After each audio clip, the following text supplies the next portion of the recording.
morning, good afternoon, everyone. Welcome to day 2 of Low Ink. My name is Rissa. I'm joined here actually by Raze. Raze, how are you doing this fine day? I'm doing good. I'm doing great, actually. Yeah. Oh, doing great. Okay. I am on the West Coast, so I'm still in the process of drinking my coffee to be awake, but I'm getting there.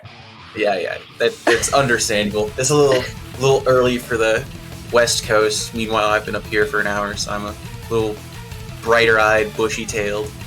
Yeah. And speaking of waking up and going right into it, we are going to go straight into the first game of the day here, and we are going to have Sandstorm Tsunami versus Your Lag Paradise. We were actually looking at a little bit of information about these two teams here, and Raze, what was the information about the little underdog that we saw here? So, the underdog here, like we want to put it, is Sandstorm Tsunami. Because last month, they qualified for beta bracket, didn't quite make it into alpha. But Your Lag Paradise on the other side got 4th in February overall. So definitely a strong match, and I'm very interested to see how Sandstorm Tsunami deals with the alpha bracket here. I am too. That information that we got to see about them looks like something that is going to be fun to watch. And we saw a little bit too about the information on these teams. Raze and I are not necessarily too familiar with them, and sometimes I think that's always part of the fun, is going straight into watching teams that you don't really know, because you get to learn about them right on the spot, and that makes it pretty fun here. So as we go into the first game, we get to see some comps coming out here. Popgun told us that on the team of Your Lag Paradise, there was a Splatling ballpoint player, so it looks like we do see that coming out from Rye. And then on the other side, we see quite a bit of short range, Splash, an NZAP, a Try, and that Mini. Yeah, so all in all, these comps, I like Sandstorm Tsunami. They have a lot of turf coming out here. That Tri-Slosher is going to make it really hard for the triple shooter of Your Lag Paradise to do much, and like we're seeing here, Raze is already really got that suction rush ready. As long as they don't go down, they can have a really solid defense here. I love that they have it ready. They're waiting for the perfect moment to use it. Their teammates have used armor to maybe assist them, and it looks like, that bomb rush is going to finally come out from that splash, though we don't necessarily see it. We do see some trades, though, happening here as Your Lag Paradise is they're just trying to regroup and even get into mid right now. I mean, Sandstorm Tsunami is doing such a good job at holding the street area, holding the bridge. They are not letting Your Lag Paradise even get close right now. Yeah, that was a fantastic bomb rush. It was timed perfectly, and it just closed the game out. Like, I say that, I'm going to caster curse them. I just caster cursed them. I did it. They got to 4, I complimented the win, and then I am so sorry. That is my bad. We're starting off the day right away with the Commentators curse, man. I know, they were literally 4 points away. It was so close. And then finally, Your Lag Paradise was able to get a grip. They finally got some picks that they needed, and that allowed them to get into the zone and paint it really quick. And now, looks like they are flopping things here and taking control of the bridge. We're seeing Agent Octo here sharking, maybe trying to get a flank going, but it looks like they're just kind of stalling this out, acting as a distraction right now. I expected Sandstorm Tsunami to have a much harder time pushing in. Like, with a ballpoint that on bridge, that's a really good position. Like, in short range shooters just running at it aren't going to have a good time, but they just run right in with armor, and Your Lag Paradise didn't really know how to respond, it felt like. Yeah, it just they just did it and it happened, and there wasn't really necessarily any response to that. So as we're seeing here, we saw Blue get a trade off there, and now with 2 members down of Your Lag Paradise, 3 members down, we're just seeing, we're just seeing that one player there just trying to hold that area, get jumps in for their teammates, and try and get in a position to regroup here. Rye holding this lamppost, getting jumps in from their teammates, and just kind of shooting at the bridge, waiting for their team to regroup. Yeah, I think this ballpoint is going to be the crux of this match for Your Lag Paradise. We need to get this ballpoint in a position where these short-range shooters can't do whatever they want. Like, if I'm Your Lag Paradise, I'm really trying to enable them. Like, I'm telling the ballpoint, let's get in short-range mode, let's be aggressive, let's try to get this top mid control, and force the short-range shooters of the other team of Sandstorm Tsunami to actually have to take a disadvantageous fight. Because that is going to be really, really important for this hold, because the ballpoint will eat you up if you're pushing into it. That's a really good point, especially if their teammates are baiting them and just that ballpoint is either on one of the lampposts or on bridge. That's a really, really good point. And if they can utilize that, that'll play out really nicely for them. We're seeing Sandstorm Tsunami here trying to get in a position to start pushing Raze using this bomb rush, but armor does come out from the other side. So let's see who goes down first here. It looks like the NZAP of Your Lag Paradise goes down first as Sandstorm Tsunami is doing everything they can to get to the zone to try and paint it. But right now it's half and half. Both teams here just kind of trying to win their fights, trying to get in positions to get the upper hand. Yeah, this hold is really, really scrappy. I want to see Your Lag Paradise holding their ground more. Like, this Tri-Slosher is going to be really, really scary, but if we can't dig our heels in, then we're never going to chip away at this lead that Sandstorm Tsunami has.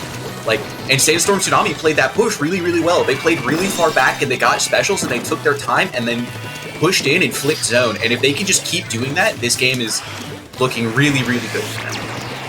Sometimes it just comes down to those moments where you just, okay, everyone get specials, we just have to cap the zone. So it could come down to that, as Sandstorm Tsunami does have 3 members down with basically no penalty points right now. In the last 10 seconds, Your Lag Paradise is just sitting pretty as they're holding the zone. They know that the lead is in their grasp right now. Sandstorm Tsunami has to do everything they can to get their specials off. They are so close right now. One member does go down on Sandstorm Tsunami. They just need to get to the zone to paint it, to just stall it out. They're trying to do everything they can. Unfortunately, 3 members down. It looks like that's going to be game right there. Yeah, that was a really, really... That push was so close. Like, one of the critical turning points for that push was when the splash went down. Because if some people might not have noticed, but the splash was building suction rush and was at like 90% when they went down. They might have even had it, but they weren't able to get that suction rush on the zone in time to neutralize it. And then in that stall fight, the composition from Your Lag Paradise doing exactly what it's built to do and win an extended fight, and they couldn't maintain the overtime, and Sandstorm Tsunami couldn't maintain the overtime pressure. And just, the hold that they had there at the end was so good. I love that they didn't necessarily push in too much or feed. They knew that they just needed to literally just sit there and hold bridge, hold the zone, and let the other team come into them, because they had the setup so good. So I really, really liked the way that they played that. Yeah, absolutely. But both the teams played well. Because there was Sandstorm Tsunami playing their short-range composition really well, knowing how to... They were playing back, and then when they went in, they were really decisive about it. And that's kind of the key with playing those short-range compositions, is you have to be decisive. If you're not decisive, and you're stutter-stepping, then the longer-range compositions that you face are going to eat you up. So, Sandstorm Tsunami, definitely looking in really good form. The specials they had, armor, missiles, suction rush, they had a really good spread of ranges to help them get into the map. But Your Lag Paradise just showing experience counts, and it does work, bringing out that first match. I know, I like that they were still utilizing their specials really well. They were waiting for the perfect moments to use their specials and hold them, and just like, I just really liked that they were all waiting for their specials, even there at the last second, when they all got their specials ready and just kind of waited, and they knew that the other team had no penalty points. They were literally down to like 15, and the lead could have swapped. The patience that they had to just wait to use their specials together was really nice. Even though they lost, I still really liked that. Yeah, absolutely. So counter pick coming in. Tower Control Inkling Art Academy, fascinating map. I'm going to be really interested to see how Sandstorm Tsunami on their short range composition deals with getting to the badge, that top left corner of the map on pushes, because against the ballpoint of Your Lag Paradise, even against the other players like the K52, that's going to be a challenge. Like, any team that can get that top left corner of the map is going to look really, really good on their pushes. I absolutely agree, and it could come down to maybe the shorter range of Sandstorm Tsunami. Maybe that just allows them to poke a little bit more and be a little bit more aggressive. But who knows, if Your Lag Paradise is able to utilize their long range, it could potentially, they could just literally sit there and just hold that area really well with that ballpoint. So let's see what happens as we go into game 2 of this set. Remember, this is going to be a best of 3. So if Your Lag Paradise does win this, then they will be moving on through the bracket. But if Sandstorm Tsunami takes it, then we will be going to a game 3. So as the comps come out here, looks like pretty similar all around. The one thing I'm seeing is both teams actually having a K52 this time around. Yeah. The reason we're seeing that K52 is Booyah Bomb. I guarantee it. Booyah Bomb is critical for stopping towers in overtime and even just on checkpoints. So each team getting a K52, giving themselves some defensive presence is definitely a good idea. Yeah, those 52s, even if they're holding their bats or, holding the other team's bats area, that top left area behind the spawn, just being able to constantly wall and just hold that area is really, really good, and it's really, really plays out really well for K52 especially. So first checkpoint here actually going to be taken by Your Lag Paradise as they essentially get 3 members down of Sandstorm Tsunami. So what a great start to this. Sandstorm Tsunami holding their armor. You can see their NZAP player holding the armor, waiting for their teammates to respawn. They know that as the other team is getting past the second checkpoint as well, they need to play this very carefully. Yeah, that defense was looking really, really good, but now they're in dangerous territory. This ballpoint is just pre-firing the ledge where they have to drop, and I think the game just ends right here. It's just over. Yeah. To talk a little bit about the Sandstorm Tsunami defense, it was going really, really, really well. They dropped out of spawn into that left plat. They missed it. They were painting. That's absolutely the correct thing to do. Then they jumped across, headed towards that bats area, which is also a really good thing to do. But the problem is they didn't go all the way through bats. So like we saw right at the end of the game, Your Lag Paradise just sent someone up bats and cleaned them all out while they were all looking at tower, and it wasn't even close. It was just a blowout. That flanker got so much value that it was... Sandstorm Tsunami didn't really have a chance. That was just... it was such a decisive game. I know. They really didn't have a chance to regroup at all, Sandstorm Tsunami. I really liked how I highlighted that the NZAP player was holding their armor. They didn't just panic and use it. But on the other side of it, the other team, Your Lag Paradise, was just absolutely they had so much momentum, and it was really hard to stop that momentum that they had. Yeah, absolutely. So if I'm Sandstorm Tsunami, I'm actually feeling okay with that. Because all in all, considering the matchup, that counter pick probably seemed really good for us, but Inkblot is one of the toughest maps to defend on, from what it feels like, because like I was mentioning before the game, if you lose bats, that top left side of the map, if you're attacking, then it just becomes so hard because it feels like you have no room to move. Then the challenge becomes, well, now I have this ballpoint riding the tower at me, and how do I deal with that? And it didn't. Sandstorm Tsunami just didn't have an answer, and you can kind of tell, the splash with Inkjet probably could have helped, but Your Lag Paradise playing absolutely amazing and didn't give them a chance to build Inkjet or use Mist. Your Lag Paradise just had a clinical push. It was amazing, and I feel like we've all been there on that map in particular, map and mode, tower control Inkblot, where you're just you get to this point where the team starts panicking, you start feeding, and someone has to say, okay, everyone stop, let's take a breath. We can do this, the game hasn't ended yet. But I have been there multiple times where you just start panicking and you're like, oh my god, I need to get to the tower. And then you just lose because it's really, really hard to regroup on that map because the other team could just push so far into where your base is.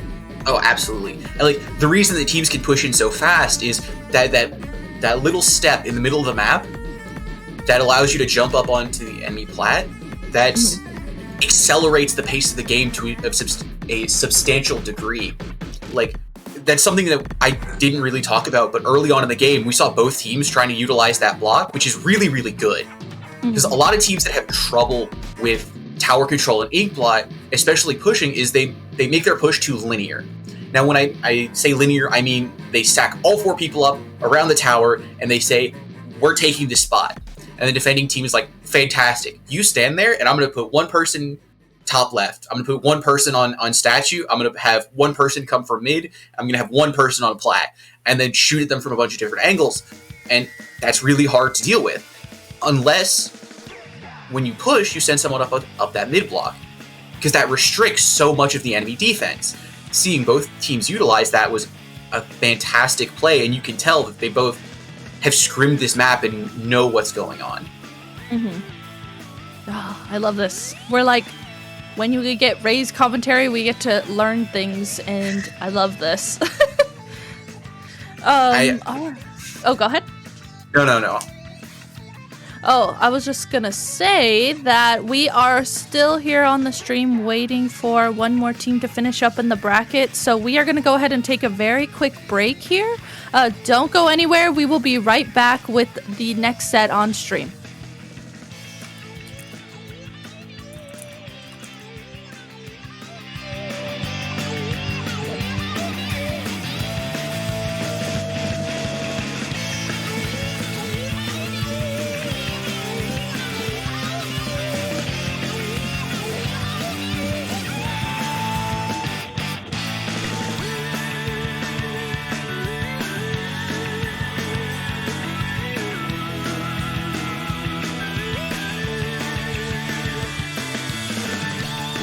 On respawn, but they are not giving up more space than they need to. Ace, you're doing a great job holding their own, and 2 players on the right side surviving themselves. Suction Bombers and Armor come online. Though the Splash-O-Matic has to back up a little bit, getting called out by that flank. But Booyah on plat, that's going to push all the players to the ledge area, and a second Booyah finds a pick. Beautiful coordination there from Blazing Storm as they go into zone. Remaining, that's a score you can win with. And they're going to add even more to it. 19, you could definitely win with that. That's a lot more comfortable for the Squirrels. Absolutely. I mean, I'm looking at the point value map right now, and what you see is Kakuru on the backside here. Nice defense. You scared me there, Papa. I was looking at my resources. You got some specials to work with. They almost have 4 power clams that they could throw. They have to go now. They have specials. They have player advantage. They've popped their missiles and armor. They have to go. That's the first ball scored. That's second one missed. They got 4. But the third, that's all they get the 20 in one first. And Asu jumps out of nowhere. Not wanting to go down early, but there's one in their face. Kakuru has to drop down into the pit area. Now, a 4v4 to 3 minute, 4v2. K-Shot and Time Zone go down. That's 3 down again. And a KO is imminent for Blazing Storm out of nowhere. One push getting 2 wipes. And KOing, making this set 2-2. That other checkpoint, and they might be down by a couple of checkpoints in a KO if they're not careful right now. Ellis doing a good job staying alive, and now it's just the remix player, who I don't think is in a position to defend. Oh, they are on that right side. If they can save this checkpoint, that will be critical for them. They won't. 2 checkpoint lead, possible KO coming in here. They get wiped, but still, what a... Blazing Storm armorless, but not before their Rainmaker carry goes down. Hammer comes out to get that quick pop, throwing it. Nice assist, but 2 down, and they're putting it over. Rainmaker pop, getting an instant pop. That's going to be lead Kakuru to Sploot, getting a nice lead to 20 points. That's going to be the game-winning push. We only have 1 minute and 40 left, and then the clams they need, but I don't think they can get to them in time. They're going to shut them down. One more power clam jumping in, and they take care of that player. One more, they're right behind. Can they get that final power clam in? One more player left alive, and they're nowhere near the basket. Oh, man. Blazing Storm survives a hellish push from the Squirrels.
Welcome back, everyone. We are back from our short break for round 2, winner's side of the bracket here.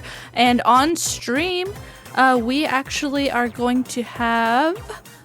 One moment here. We have Ocean 7 versus Crimson Quake. Raze, isn't Ocean 7 well known in Low Ink? Is that what you were telling me? Yeah, so Ocean 7 is very well known. They've been consistently getting alpha bracket here, as have Crimson Quake. Another little fun fact provided by our resident low-level expert, Popgun, is that Ocean 7 actually hosted an invitational for level teams earlier in the month, and Crimson Quake won it. So we have a matchup of the TOs versus the players, and it'll be very interesting to see who comes out on top in this best of 5 series. Oh yeah, so we are now getting into last set on stream was a best of 3. We are now getting into the best of 5 sets with counter picks, remember? So first game we are going to go into is Inkblot.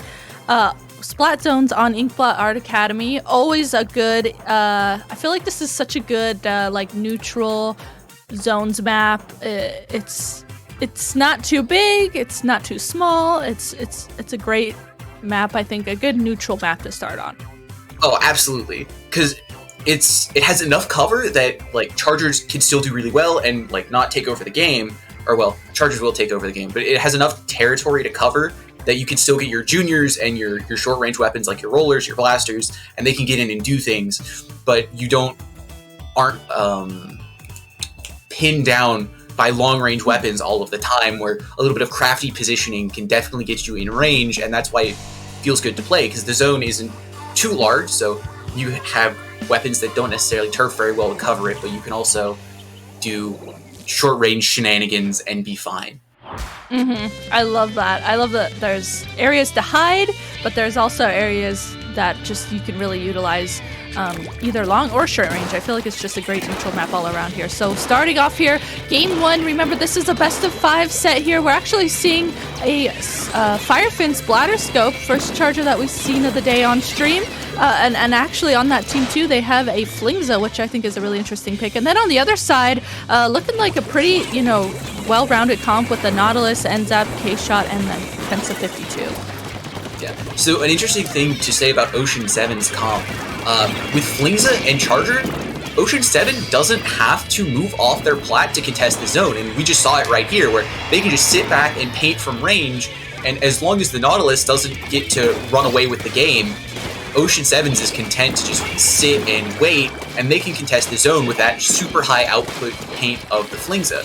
Because the Flingza will take over the game at medium to longer ranges in terms of turf.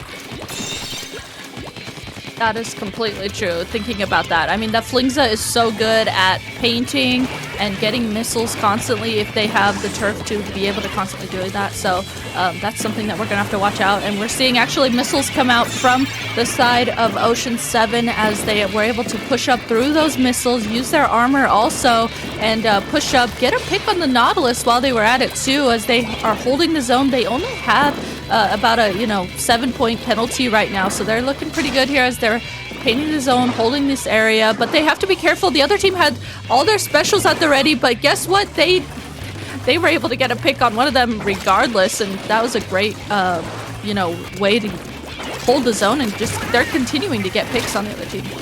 Yeah, this Nautilus flank is huge. They caught this flank from Crimson Quake caught Ocean 7 unaware and walked in, got 2 kills, made it so the Charger had to just completely jump away. They couldn't help the fight really because they couldn't rotate out to a better position. That flank was super, super good. Like, that's one of the key things on this map is that even if Ocean 7 set up on top mid and restrict plat, well, they also have to restrict that right side as they're defending. Otherwise, we just saw what happened. The Nautilus comes in, the NZAP can come in and completely thwart their defense. That's something that teams always have to watch out for. If you are not watching those flanks, it can get so deadly. Oh, nice, really nice snipe there from Kai as Ocean 7, finally, there was quite the, back and forth there. Mid, the zone was neutral for quite a long time there. Finally, though, Ocean 7 able to cap the zone and also have Kai there on the charger push up to that mid area, but they do have to be careful. It looks like this Flingza does see Cap here on the 52, sharking this flank area. This is what we were talking about, those flanks that you really have to watch out for. A good job to Pixel for noticing that and also getting the pick on that, because that could have been very deadly. That's fantastic adaptation from Ocean 7. Fool me once, shame on you. Fool me twice, shame on me. And they adapted perfectly, watching that flank and making sure that it doesn't happen again. I was looking, and it looks like they did. Crimson Quake actually had another flank. I didn't see who the person who what flanked was, but they did have a flank on the other side where that K52 was flanking again. So it looks like they're continuing to do this flank method, and it worked out for them because they were able to cap the zone. M here on the Nautilus pushing up and getting a pick on that poor missile player. That was really good, though, for Crimson Quake to at least cap the zone. We talked about it in the last set. Sometimes you just have to cap the zone, at least to give the other team those penalty points, to give your team time to regroup and try and get in a position to get the zone yourselves. Absolutely. So let's talk a little bit about Crimson Quake. Excuse me, my tongue is tied up for no reason. They got that really good push in just now where they forced the Charger to jump away, but their job's not done. We need to, I think, take a step back from this ledge, and we need to start turfing, because I don't know how much turf they have behind them, and that really scares me, because if we don't have turf behind us, we can't back away from a bad fight if we were forced into poor fights. So, like, these missiles, where are we backing up from? Like, Ocean 7 drops in, these missiles drop down behind us, and we are really lucky to stay alive. And then we go 3 down. So what I really want to see from Crimson Quake is I want to see them slow down a little bit and get turf and make sure that they have steps behind them to try to close this game out in overtime. That is a really good point, and it could be so detrimental. Speaking of, as we're going into the last second here, it looks like Crimson Quake wasn't quite able to cap the zone there, and Game 1 will be going to Ocean 7. So, like Raze was talking about, sometimes, even though you do have the zone and you're holding it, you do have to make sure you paint behind you, on the sides. That lets you notice flanks a little bit better, and it also, has that area where you can retreat if the other team is starting to push you. So that's going to be really important for Crimson Quake to be able to do moving forward. Absolutely. Something else to notice is against this Charger, it got on top mid, and then Crimson Quake had a really hard time responding to it. So if I'm Crimson Quake, I'm asking myself the question of, how am I dealing with this Charger? Am I throwing all of my resources at it to try and displace it and then push in and deal with the rest of the team? Or am I taking a more, looking for a right word, am I taking a more laid back approach? Am I just saying, all right, you have that territory, you can just stay there, and I'll go over here and do what I want to do until you have to answer me. Mm-hmm. So that being said, counter pick coming out for match 2, Black Belly Skate Park Rainmaker. Not a great pick for Charger, so Crimson Quake going for the counter pick, saying, we see your Charger, we acknowledge your Charger, we don't want to deal with your Charger, and your Charger isn't going to want to deal with us either. That's making me wonder if, of course, historically, Charger players will switch to custom Jet Squelcher on this map and mode in particular, Rainmaker Black Belly. So I'm wondering, I'm not familiar with Kai at all as a player, so I'm wondering if they will end up switching to that, or maybe perhaps just the Charger with the Stingray. That's going to be interesting to see how they do that. And looks like actually, what team is that? Quake? Yeah, that's it. Sorry, brain fart. Crimson Quake taking a little bit here to ready up. You can see they're really thinking about how they want to best play this and what their strategy is going to be. And that's going to be really important. Something we could see, a lot of anchors in Rainmaker do really like playing Sploosh 7. So a Sploosh 7 coming out here could be really interesting to see, and it could be a really huge swap in terms of overall pacing of the game. Charger likes to slow things down, but Sploosh wants to speed things up as fast as possible and just accelerate. That being said, Ooh. seeing these compositions, one Sploosh 7 for Cap, and no Sploosh coming out for Kai. So I'm really interested to see how this plays out. If the Charger just gets run down by the Sploosh 7, or they could put a damper on the Sploosh 7's parade.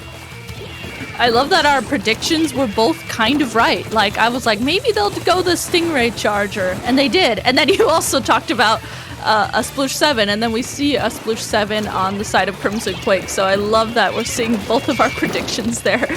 Starting out here too, looks like a Stingray is already ready for Crimson Quake. They are holding it as Cap on that Sploosh 7 is going to flank with this hammer, though does get called out by Pixel. Pixel has been so good at noticing flanks and making sure they capitalize on getting the flank.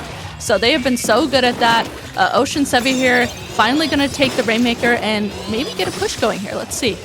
Yeah, absolutely. Something you were talking about with Cap noticing these flanks. Generally, the anchor is considered to be the Charger, but I would say in the last game and this game, I would say it's probably that Flingza. Because they've been the one controlling the flank, making sure that the Charger can actually look forward and do things, and that's an important part of what an anchor's job is, also providing a lot of turf output. Like, look at this.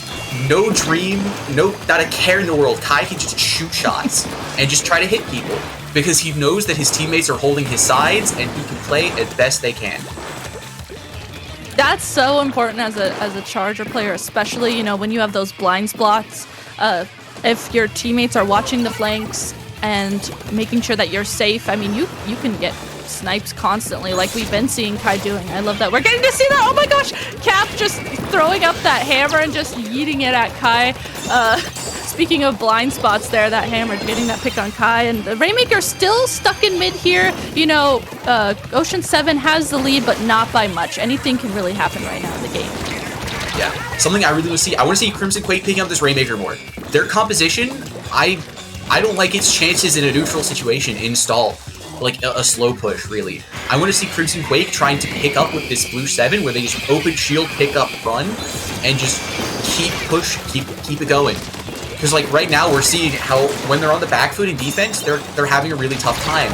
Where the composition of Ocean 7 really does have a good push. With like that Flingza, like we just saw, being aggressive. Then the Tri-Slosher also. It's a really good aggressive weapon.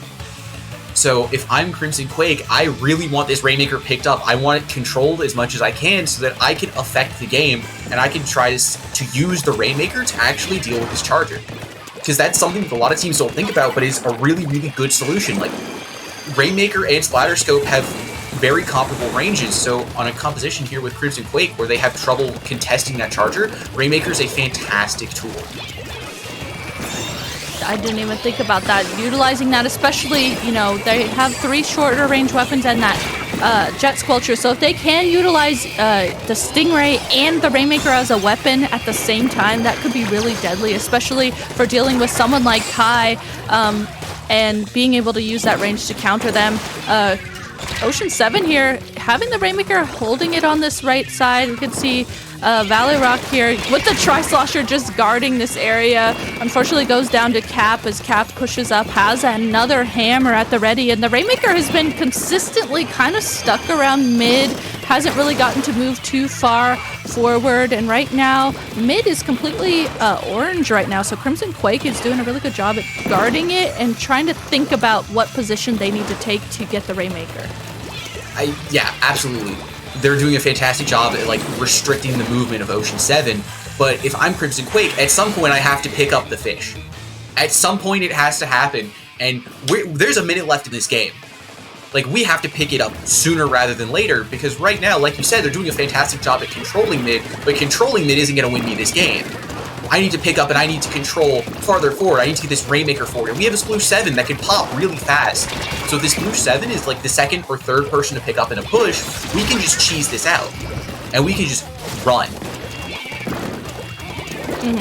Yeah, it looks like they're kind of waiting for the other team to feed into them. Right now is their chance. There are 2 members down of the other team. A jump out comes out, so X gonna go ahead and grab the Rainmaker here and start trying to push up. The Stingray actually coming out from Ocean 7 is gonna help stop the Rainmaker and get a complete wipe. So with only about 10 seconds left of the game, this looks like it's gonna be game here as Ocean 7 is just holding the Rainmaker back in their spawn. They took it all the way back, and that is gonna be game. Call it lame, but it won. Ocean 7 making the correct decision for the tournament, saying, we don't even want to risk it, pull it back. Go all the way back, make it so there is no way that Crimson Quake can get overtime, and we are good to go. And they lock in that second game win. So it's now Ocean 7 match point versus Crimson Quake. That also means Crimson Quake will get another counter pick here. So the next game is going to be Crimson Quake's counter pick. I'm wondering, are they going to maybe think about something? I wonder from their perspective, what's their biggest threat? What's the thing that they're all saying to themselves in voice chat right now? Okay, this is the thing that is really, tying me up. This is the thing that I can't get past and is giving me trouble. So I wonder what they're going to think that is from their perspective and think they need to counterpick based off of. Yeah. So two things that it could be. Last game, there was Valrock on the Tri-Slosher. So, and we saw them have a 10 KA. Now, I'm not sure if those are splats or assists, but I think that's going to be a big problem for the front line of Crimson Quake. On the flip side, there's also the Charger getting a 10 KA, meaning that Charger is also doing its job really well. It's punishing the positional mistakes of Crimson Quake, and so now we need to pick a problem and solve it before we solve the next one. Mm-hmm. So, counter pick coming out from Crimson Quake, Anchovy Games, Splat Zones. I am concerned. So that first game, Ocean 7 with the Flingza Firefin Splatter Scope, that's a really strong composition. And that has a lot of power to just kind of sit and wait. And I'm worried if Crimson Quake can actually push forward enough and take enough space to zone those weapons off and make them not get value. I'm wondering that too, especially considering the Kai on the Charger. We've been seeing them do really well. So if Kai can get set up in a good position, it's going to be really hard for Crimson Quake to even approach them. And like we've been seeing with Pixel, guarding Kai, making sure that no one can really flank or come towards Kai, that's going to be something that they really have to think about, how they best want to go around that. And maybe this does come down to, this is maybe a map and mode that they're just really comfortable with, so maybe that is their deciding factor too in thinking about this as a counter pick. Oh, absolutely. Comfort is super, super important, because if you're comfortable on a map, then all the weapon matchups can just poof into smoke. Because you know how to play against it. You can play that tough matchup really well because you've just repeated it so many times. You've just done it. Repetition, repetition, repetition, repetition. And when you're on the map, you don't even have to think about it. It just happens. So if that is the case, then I think it'll be a good match. Starting out here, we see the comps come out very similar on the side of Ocean 7's as to what we've been seeing. And then on the other side, Crimson Quake having M on that Nautilus, back to having a similar comp. I think we saw this similar to the first game with the K52, the Nautilus, and the NZAP. And then they also have a Splash this time around. So, something to note, Ocean 7, the Charger went down really, really fast. Pixel wasn't near them. And Crimson Quake just picked up on that and said, goodbye, see you later. And that was really important to winning them that first fight. The problem, Crimson Quake didn't answer back and they didn't solidify that control, so then Pixel came in from the side and just said, you know what, this is my map now. And now the ball is in Crimson Quake's court on how they want to deal with this sharking Tri-Slosher. Oh my god. Valorok flanking and sharking that street allowed them to get a pick, but they are going to get called out here by Cap. And Cap dropping down and getting another pick on Adam, utilizing the walls that the K52 does have, kind of holding this right area. Actually going to push up here and try and get a pick on the Bomb Rusher. Does get caught up there, though, on the fan and has to booyah to kind of save themselves. The zone, though, going to go ahead and flop onto Crimson Quake side, and Crimson Quake has no penalty points right now, so they are sitting pretty good here with no penalty points. 3 down on the side of Ocean 7. I love the way that they're synergizing and teaming up together to make sure they get picks, and you can see them painting the map, which is perfect. Everything that they needed to do for this. Yeah, so like you said, this might have been a comfort pick for them, and I think it shows. They're playing the map a lot better than they were on Inkblight. They're moving forward like they need to. They're playing these booyahs in good locations. So you were probably right saying that it's a comfort pick, but they got a little too comfortable. And they're getting flanked, but they deal with it fantastically. They control that office drop, and they don't even break a sweat. I love that. I love that we were watching the K52's point of view, but the other teammates were working together to regroup and work on getting the pick on that flank area. So in all of that, though, the zone has now flopped over to Ocean 7's side. You can see that they're watching Pixel, of course, doing exactly what they do best, watching the flank there. Unfortunately, it looks like it's just Kai and Pixel, though. Kai having to jump out and completely reposition as the zone has flopped onto Crimson Quake's side, and we're seeing similar to what we saw before them. Crimson Quake pushing up. Looks like M was maybe trying to get into position to Inkjet, but is called out by Kai there. So with 2 members down of Crimson Quake, this is looking pretty good for Ocean 7 to push up and at least cap the zone. Yeah, absolutely. Something I'd like to see Crimson Quake do is they got really, really, really fast on that last push. So what I say is they got the kills they needed and they just instantly pushed forward. And then their defense wasn't solid. As we see here, it's flipped back to Ocean 7 zone. I want to see them slow down that retake and actually solidify control. Get turf on the map. Make it so that if Ocean 7 drops in, they don't have anywhere to move. Because if we restrict their movement, we restrict their ability to actually contest our zone. And that's what we really need to do here. And that's the thing that Ocean 7 is doing a good job of right now. They're not overextending. They're slowing the game down. They're making sure they control the zone. And then they're just waiting and playing the long game. That's a good point to think about. I mean, you see Kai here Kai's constantly juggling their fan, trying to stall it as much as they can with the bomb rush. Kai, unfortunately, stuck in this awkward position, doesn't have time to really jump out, tries to use the wall to save themselves, but is called out there by Bloody. So with that, I mean, Ocean 7 here having to regroup again in the last 50 seconds of this. Crimson Quake is setting up really nicely here. They have 2 specials at the ready. They are doing what they need to do here is just hold the zone, watch the flanks, and just hold their specials for the counter push right now from Ocean 7. Yeah. So I said I wanted to see Crimson Quake slow down their defense a little bit and solidify it. I didn't mean all the way down. I think they heard me and they took it a little too far. Because what we saw right there is they didn't move forward very much. They were super cautious of that right flank. And then Ocean 7 just walked in the front door. Like, they knocked, because Ocean 7, like, checked and make sure that no one was there. But they still walked in and they still flipped the zone. And now we're in dangerous territory as Crimson Quake. Because we were not close to a suction rush, and we're in overtime with 10 ticks left on zone.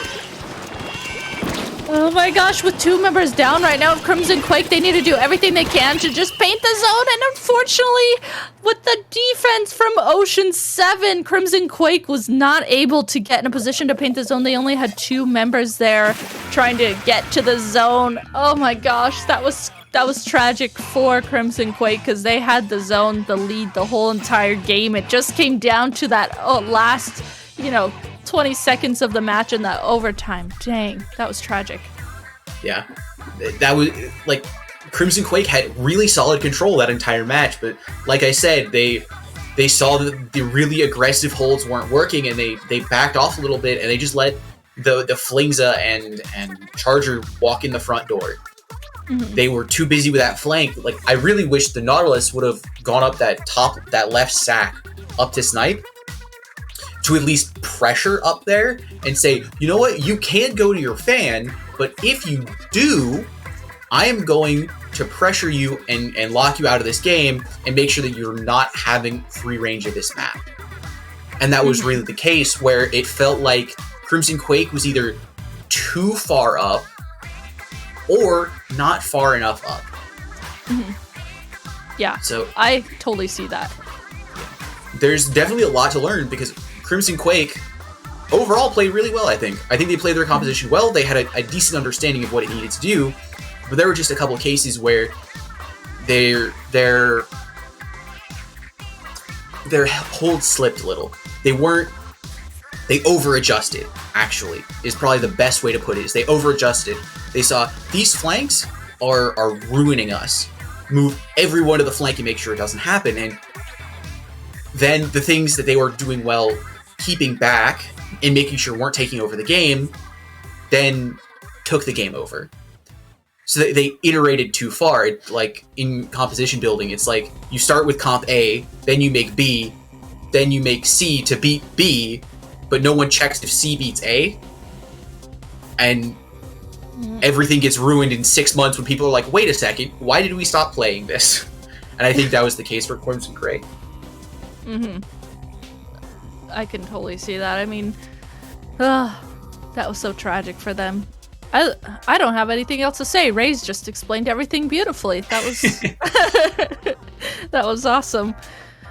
All right, we are gonna go ahead as we wait for the next set on stream to be ready. We are gonna go ahead and just take another quick break, but don't go anywhere. We will be right back.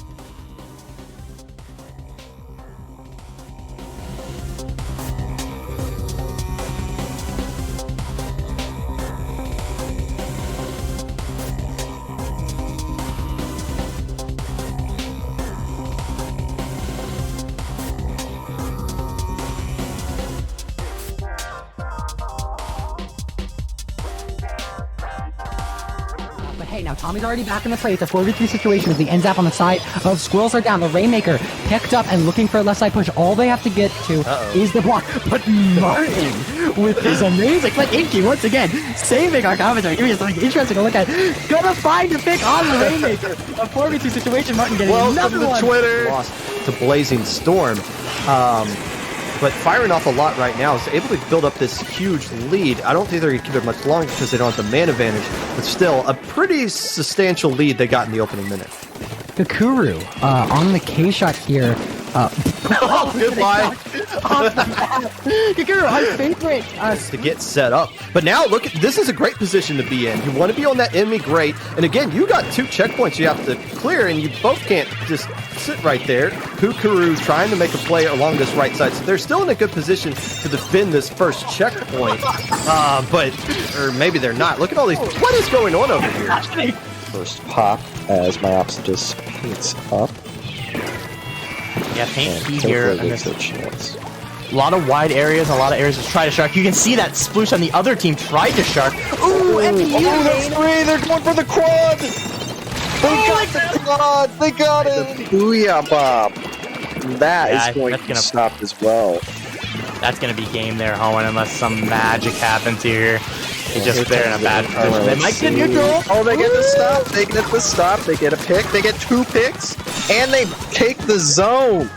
It's not over till it's over. Point remaining. That's a score you can win with. And they're going to add even more to it. 19, you could definitely win with that. That's a lot more comfortable for the Squirrels.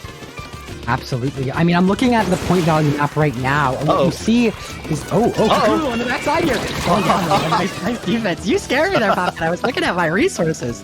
Reset, so they're going to have to waste time on that, unfortunately. Both sets of missiles were used, I want to point that out. And they're just now getting forward. So those missiles landed and already did their damage before the opponents really got to push up. Which they still used the bubbles and got fantastic points out of that, Hoenn. That was a big push there. That was a nice snipe. 2 gals on respawn, but they are not giving up more space than they need to. Ace, you're doing a great job holding their own, and 2 players on the right side surviving themselves. Suction Bombers and Armor come online. Though the Splash-O-Matic has to back up a little bit, getting called out by that flank. But Booyah on plat, that's going to push all the players to the ledge area, and a second Booyah finds a pick. Beautiful coordination there from Blazing Storm as they go into zone.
chatting with a very strong ballpoint Nouveau player who said, yeah, it doesn't have a special, it just has an ink refill. I just want to keep using its main weapon, and you can see why.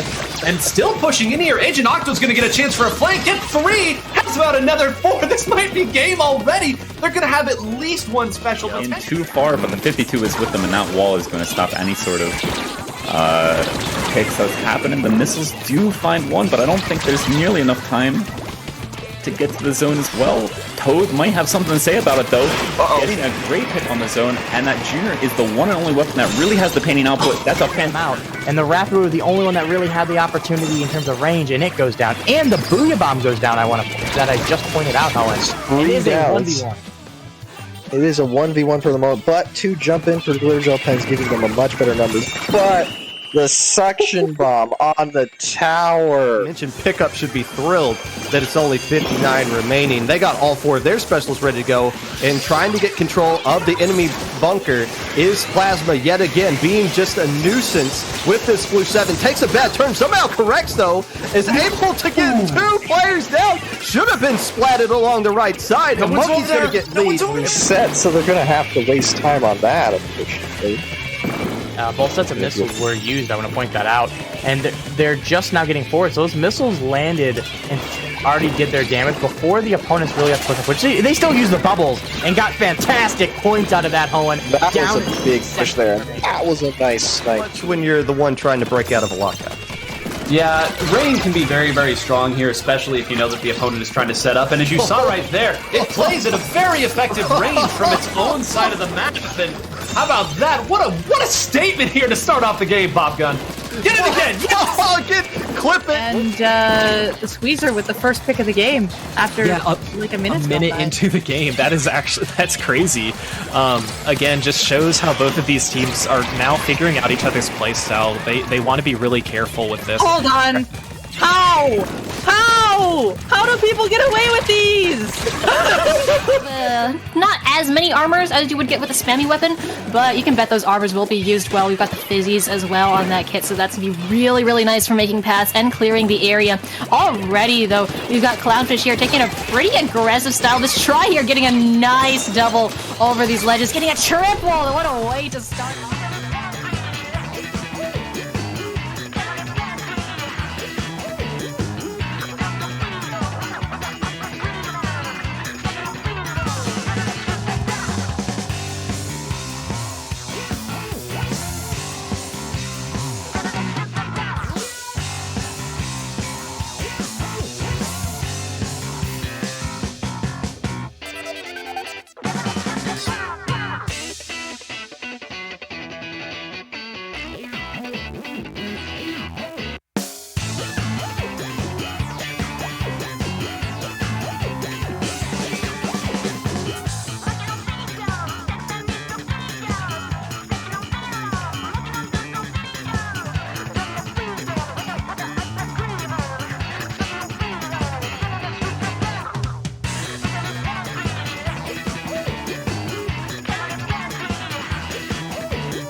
Welcome back once again, everyone. We are ready. We have both teams that we have coming up next for round 3 at the ready.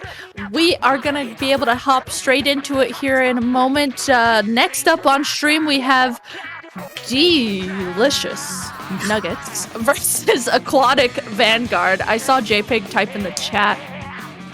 They accentuated the delicious, so, had to do that. It is in their name, yeah. Yeah, of course. Yeah, of course. Who would we be to deny them their delicious nuggets? Yeah, right? I mean, their picture even has delicious nuggets on it. I love it.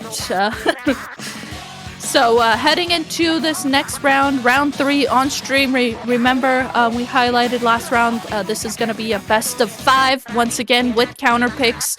So game 1 going to start out on Splatoon Starfish. Once again, I feel like this is another one of those Splatoon's map that's like a pretty good neutral-ish Splatoon's map. Though defense can get a little bit hairy on this one, I feel like. Absolutely, because the thing about defense here on Starfish is it's really hard to control both sides of the map at once, and they're both very good flank routes.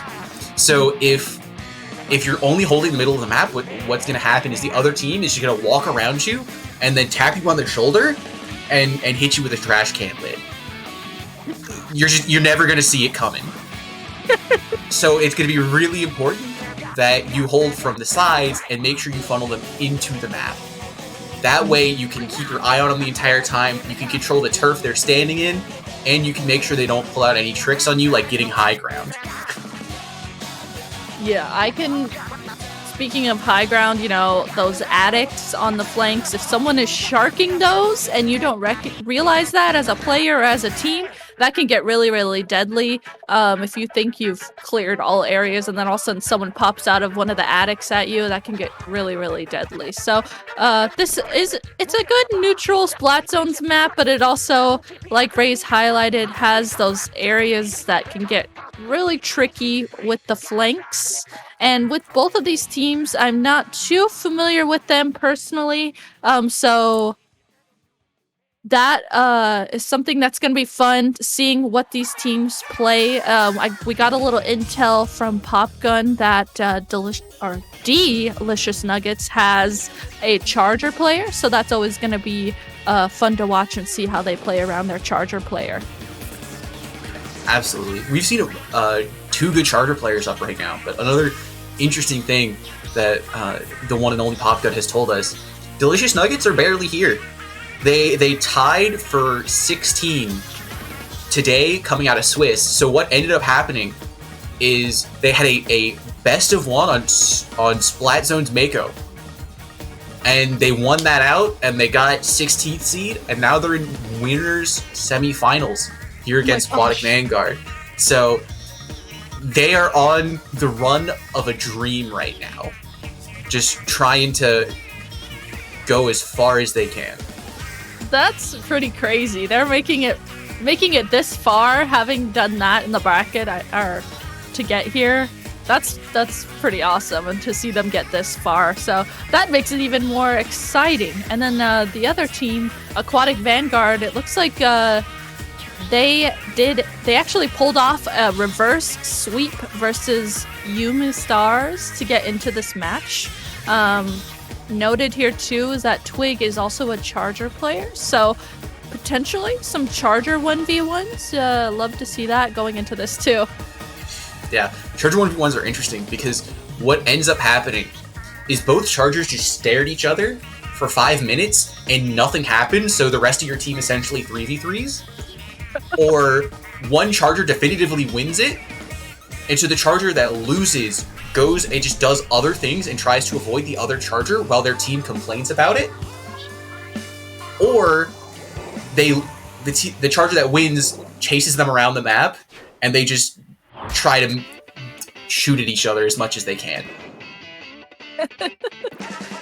I have definitely seen Chargers do that in their 1v1s. So, and speaking of Chargers, we're not only seeing just normal Chargers, both teams actually coming out with E-leaders of all things, so that makes it even more exciting, I feel like, to see just kind of that equal playing field. On the side of Aquatic Vanguard, we're seeing another Flingza come out. We got to see a Flingza from Pixel on the last teams that we got to watch on stream. So starting out here, Zone is going to be in favor of Delicious Nuggets as they are counting down with no penalty points and getting that Mean here, getting that pick on OBT, though, is going to get called out. A lot of back and forth here as this match is starting out here. This is looking like a perfect moment for Aquatic Cup to push up and get the zone. Absolutely. One thing right here I will say about Aquatic Vanguard is if Aquatic Vanguard dig their heels in, Delicious Nugget is going to have a really, really hard time displacing them because Aquatic Vanguard have so much turf. That Neo Splash is going to be painting so much. It's going to make it really, really hard for the other team to get in. And then if this Flingza just sits in mid and vertical flicks, that's just so much turf. But we see the Flingza really wants to get in there, want to roll their sleeves up, get their hands dirty, and try to win this game as definitively as they can.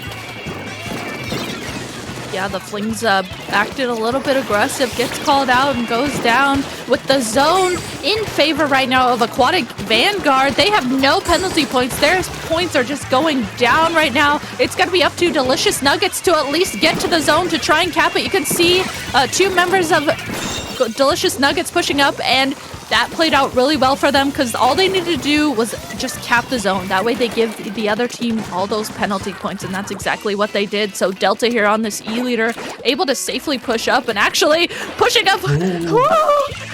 Pushing up Delta really far. Delta made me really nervous, and they ended up going down for it. I think it's very safe to say they tripped, they fell, they didn't mean to drop there, but that's one of those things where you see that and you just get a huge pit in your stomach because you know exactly how they feel and you want to just leave as fast as you can.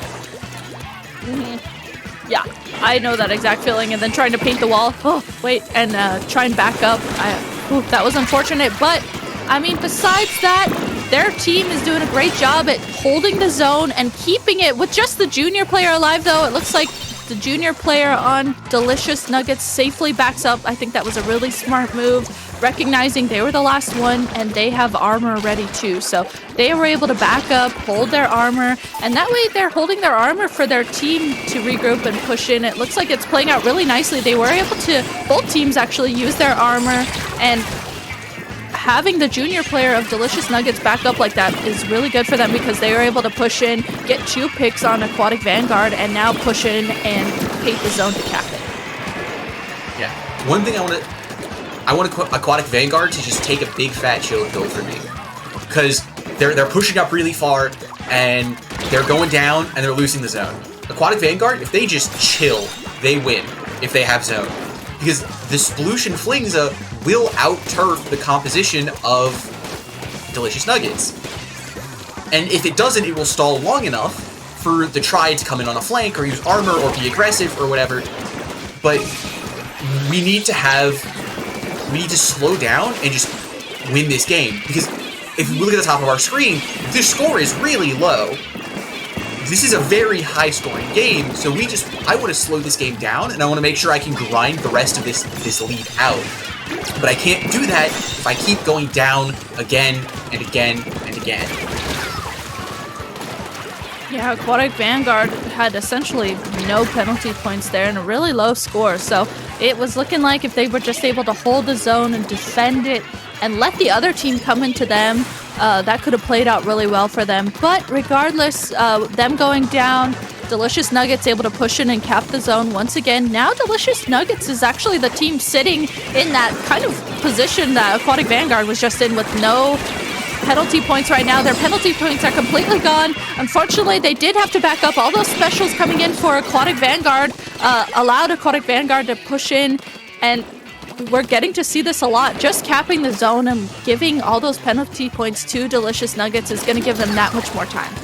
Yeah, and that push right there, that retake, was a perfect example of what I was talking about, where Aquatic Vanguard, they walked on the zone, they looked at it, they snapped their fingers, and it flipped. They can do that, or they could do that for the entire game. They just sit there. They end up pulling the game out in overtime, but it could have been a lot cleaner. They still played well, but there's always room to improve. And that match overall, I feel like it was really back and forth. One team or the kind of felt like one team or the other was just pushing in, capping the zone, and then the other one, it was just happening back and forth. They just kept one to the other, just capping the zone back and forth. So that felt like a pretty decently even match for game one. So that's going to be really fun when we get into counter picks, how these teams play their counter picks if that first game was so even. Absolutely. And like, to give credit where credit is due, both these teams were doing a really good job at punishing the overextensions of their opponent. Like, again, it was like the flings on Aquatic Vanguard getting put really aggressive, pushing forward, and we saw Delicious Nugget collapse in on that and then use that advantage. And that stream went both ways, where Delicious Nugget had a person overextend and then Aquatic Vanguard collapsed on it and walked in. So, like, they're both punishing each other's mistakes really, really well. Like, that's why these mistakes are so important. As we're getting later and later into the tournament, those mistakes are going to get more and more important because you're going to get less and less windows of opportunity to try and punish those. Yeah, and those mistakes, as we get, we're so far in the bracket right now, especially in Alpha bracket of all things, those mistakes definitely will show through. As we sit here and wait for the counter pick, I mean, I'm so interested how this will go because, you know, both teams have a charger player. What is that weakness that we want to counter pick and try and, you know, utilize? So far in the brackets, we've seen it's only one team that has a charger player, but both teams have that, so that just, I feel like that just makes it kind of exciting and interesting to see how the counter picks will play. Yeah, so the interesting thing with counterpicking here with two chargers is for counterpicking, they basically cancel each other out. You don't really have to consider them because it becomes like the chargers' jobs is to mutually fight each other or be in positions where they're shooting at the rest of the other team. So when you're counterpicking, you consider that, but you also have to consider the other team can do that too. So that's a really interesting dynamic in terms of, do I want a good charger map for my charger to try and carry, or do I want a bad charger map so the other charger can't do things and trust that the charger on my team has more experience on this map or is mechanically more skilled or has better positioning than the other charger. So that being said, the Reef, kind of a neutral charger map. If you get on top mid, it's going to be a really hard time, but playing from lamp could be really challenging. Mm-hmm. So it's definitely going to be a case of, do these teams play around top mid, or do they potentially put the charger off on one of the open sides of the map, left tree or right tree, and just have the charger lock it down? Looks like starting out here, no charger coming out from the side of Delicious Nuggets here, actually having a Slosher Junior K52 and a Squeezer. On the other side though, Twig gonna stay with that E-leader. Let's see here as both teams are pushing into the start of this. Of course, bridge on this map is always so important to make sure that you have control of. So both teams starting out using their armors and trying to get a pick on one term or the other first off. Yeah, I really like Delicious Nuggets weapon picks here. I think as long as Delicious Nugget can get into the zone, they can play the bottom side of the map, so under bridge and that low ground, really, really effectively and cut the E-leader of Aquatic Vanguard off a bunch of angles. Because like what we're seeing right here is Delicious Nuggets getting really, really deep and getting under these ledges, which is a huge blind spot for chargers.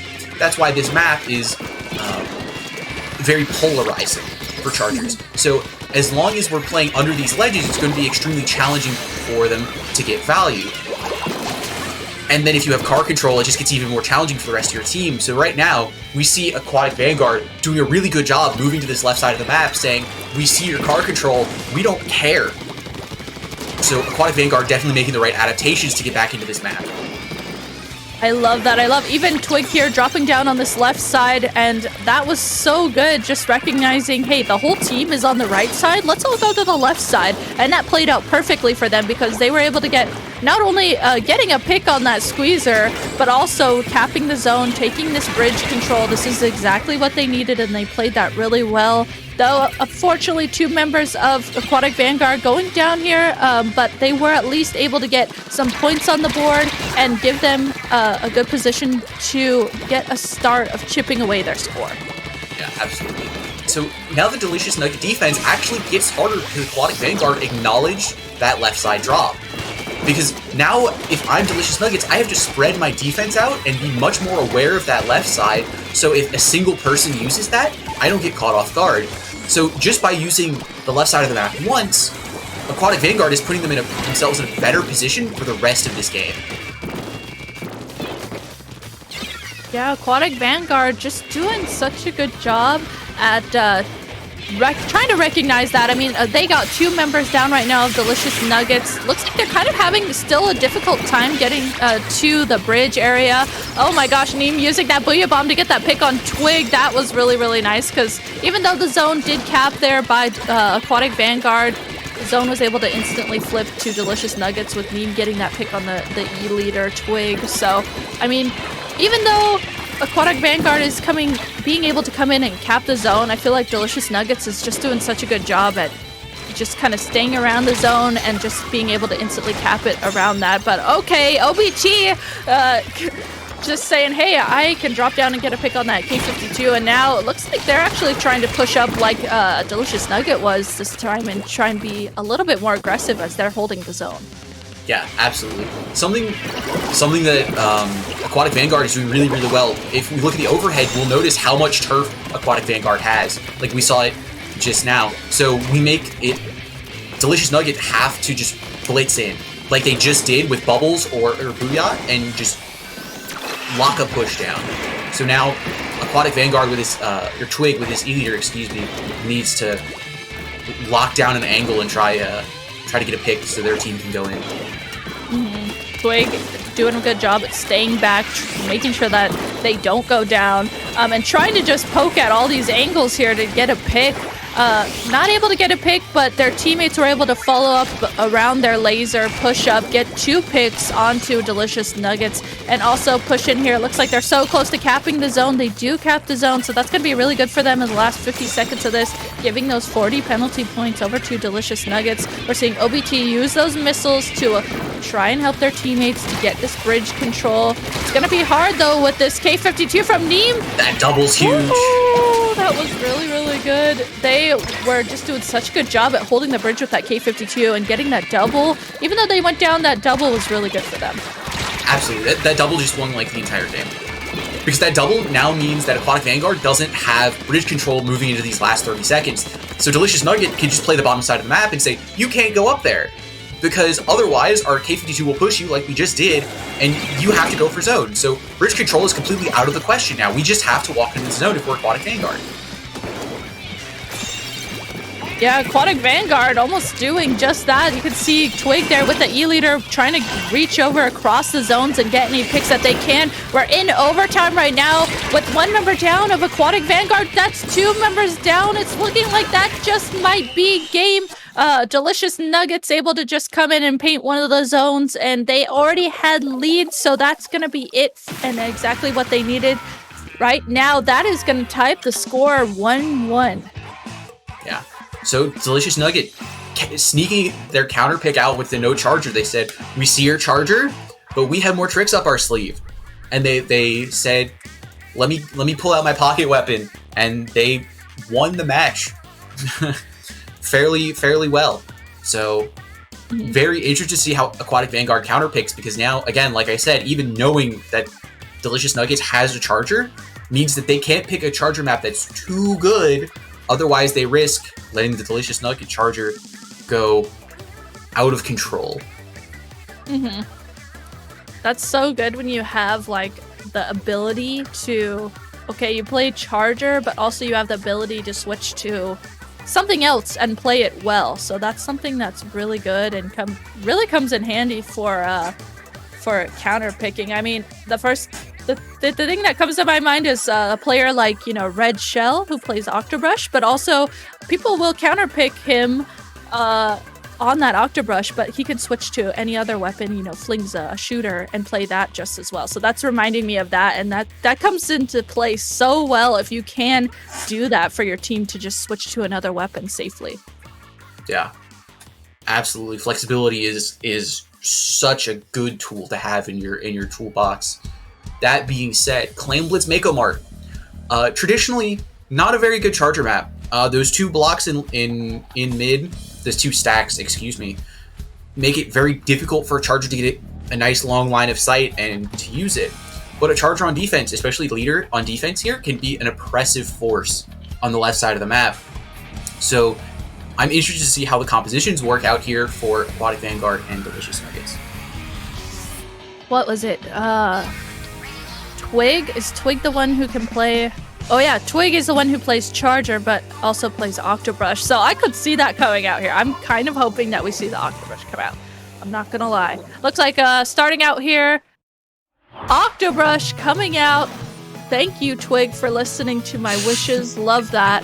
And then on the other side, we're seeing the same comp from Delicious Nuggets that we saw the last round. It looks like they were pretty confident in that, and they knew that it worked really well for them. So they're sticking to that, and I think that was great for this map in particular. That comp can play really well for them. Yeah, absolutely. I'm personally a big fan of the Aquatic Vanguard composition here, because I think a lot of their weapons do really, really well into the shooters that Delicious Nuggets is presenting them. That being said, if Delicious Nugget can execute their quad shooter composition really well, or not quad, triple, excuse me, they have a slosher, then I think Delicious Nuggets can absolutely run away with this game. So this neutral situation is going to be interesting, seeing them spread out, get turf, and as we move into the first pushes of the game. Yeah, first pushes here, trying to start out with the 2 members going down of Aquatic Vanguard. You can see Delicious Nuggets doing everything they can to just kind of paint around. Both teams have a significant amount of clams, which is really good for each of them, making sure that they have clams at the ready. But it's really going to be up to who can get the first picks here to get a push going. Looks like Twig going to go down on that Octobrush. And Special's starting to come out. I mean, Specials have been coming out ever since the start of this game, back and forth. It's just really gonna be who can get a push going first. It's a lot of poking and prodding at each other right now. Yeah. So something to note about Aquatic Vanguard's comp is it's double missile. And not only is it like normal double missile, like K-shot jet, it is a lot of double missile. It is flings a jet squelcher. If we see less than 20 missiles at the end of this game, I am going to be surprised. That's how many missiles Aquatic Vanguard is going to be getting. So if you're Delicious Nuggets, you have to always be mobile. You have to always be doing things. Yeah, thinking about that, I mean, playing into double missile, and especially those are 2 weapons that are, like Raze was saying, well known for being able to spam missiles. Oh, that's going to be so interesting, especially on this map. I feel like there's so many, all these ledges, and it's not necessarily the biggest wide open map, so those double missiles, I think, are going to play really, really well for them. And having an Octobrush able to sneak and weave through all those missiles is going to play out really well for them, especially since they're getting their second push going right now, not necessarily able to get any other clams to capitalize on it. But, I mean, they have a significant lead to start out this, and they're just stalling out the other team even more. So I think that double missile comp is starting out really well for them. Absolutely. Well, because double missile is just, it's a grind to play against, because you have to, if your form breaks for a second against double missile, the double missile will worm its way in and create cracks in your gameplay that are extremely challenging to deal with. That being said, Delicious Nuggets doing a fantastic job of opening this basket up and getting the wipe against Aquatic Vanguard. They're going to take lead here, I think. I think if the Squeezer gets the clams in, lead is flipping, and it's going to flip decisively. That's exactly what happened here. Lead flipping on the side of Delicious Nuggets. That Squeezer player able to throw in a few more clams and secure the lead just like that. So what a great lead there to get, and it's not necessarily the hugest lead. Anything can happen as we go into the last about minute and 20 seconds of this match. 2 specials at the ready for Aquatic Vanguard, but it's going to be up to Aquatic Vanguard to get in a position to get a push going. It looks like they're doing exactly that. They got 2 members down of Delicious Nugget right now. Eater here pushing up and getting a power clam jump in from their teammate. Twig, they're not able to get to the basket. Unfortunately, they had 2 power clams ready for Aquatic Vanguard. Neither of them were able to get to the basket to score. Wow, what a great defense from Delicious Nuggets, and Delicious Nuggets instantly pushing up here to get to the other team's basket. That push was looking so good for Aquatic Vanguard.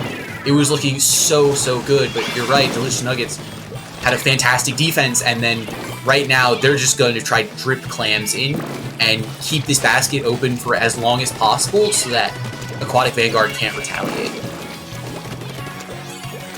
Yeah, them opening up the basket, they weren't able to necessarily score any clams around that, and they were able to give the other team, Aquatic Vanguard, a power clam at that. So Aquatic Vanguard looking kind of good here in the last 10 seconds of this. They're able to get 2 members down of Delicious Nuggets, and with that power clam at the ready, 4 seconds left. All they need to do is try and score this power clam. It looks like they aren't able to. All they need is power clam and like 2 more. Oh my goodness. Aquatic Vanguard.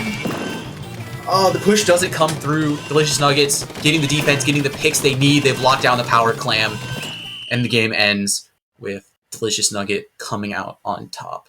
Wow, that was set up, I love the setup that Aquatic Vanguard had there, but man, it felt like Delicious Nuggets, right in the middle of that game, all of a sudden their defense turned on and they were on top of their defense that game. Yeah. They made an adaptation in the middle of that game. They figured out the key that was Aquatic Vanguard, and they said, we win now, because they got that one push in, and then once they had that solid push, they just let Aquatic Vanguard come to them. They let Aquatic Vanguard make mistakes. They didn't sweat too much, and they cleaned out the game. They won solidly. Oh, and it looks like confirmation here. There were only 15 missiles. I'm sorry, Raze. No 20 missiles. I was close.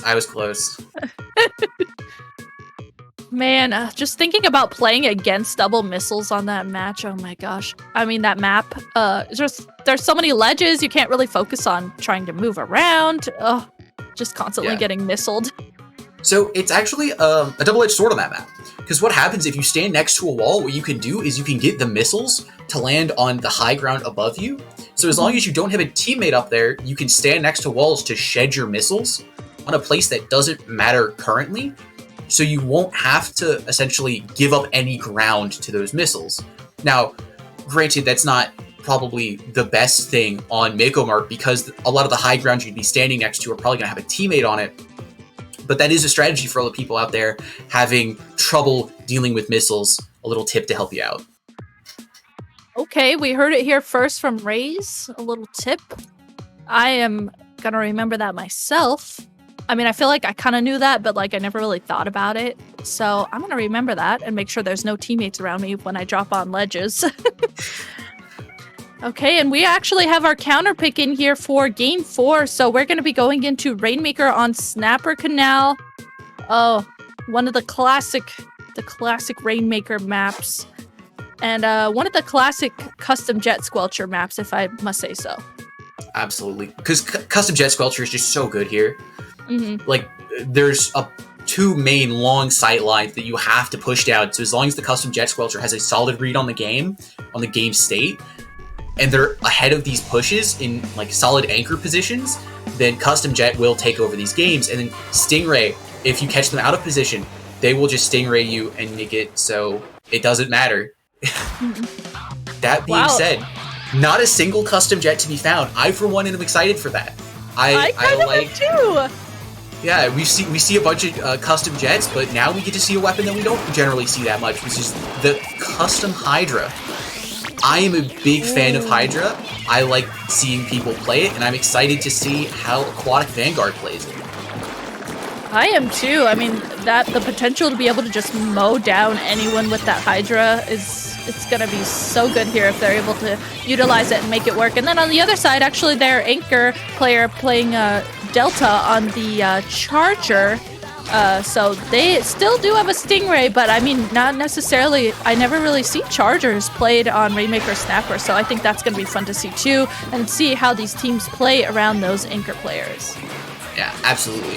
Something else I will say that I've liked, even in the first minute that I've noticed, the Hydra for Aquatic Vanguard picked up the Rainmaker on that first push.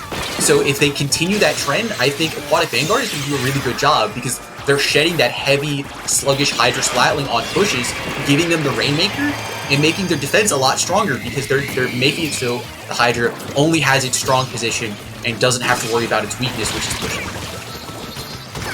That's so true. Being able to switch the mobility like that, I think, is going to really, really help them if they're able to capitalize it and get in positions to utilize that.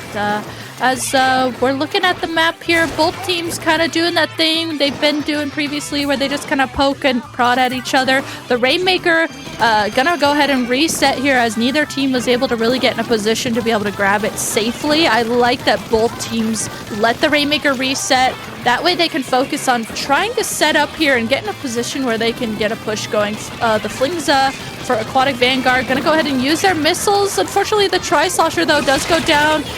Neem, oh my gosh, Neem on this 52 has been just... We saw them push up and really hyper-focus twice now on that Hydra player, and I think that's really, really stalling out any aggression from Aquatic Vanguard, and Neem has just been a nuisance with that K52 so far.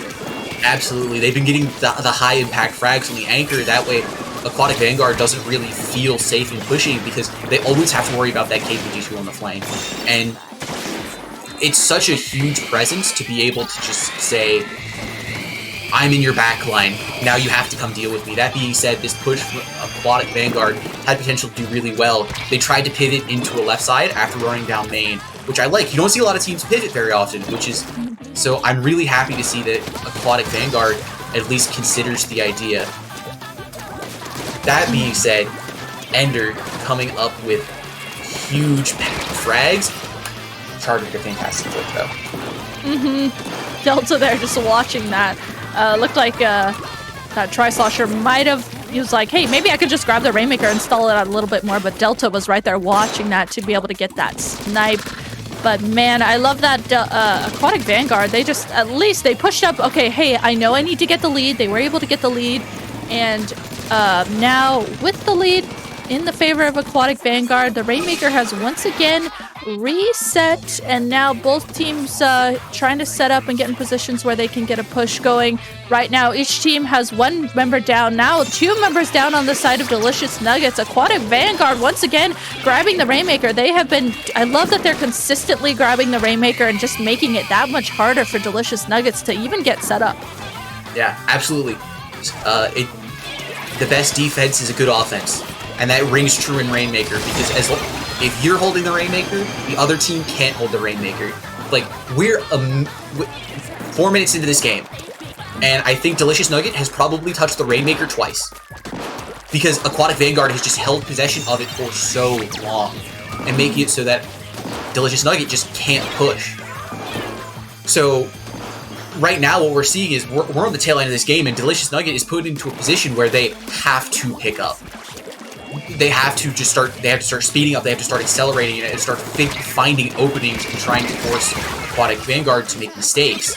But if Aquatic Vanguard keeps picking up, the mistakes can't get made.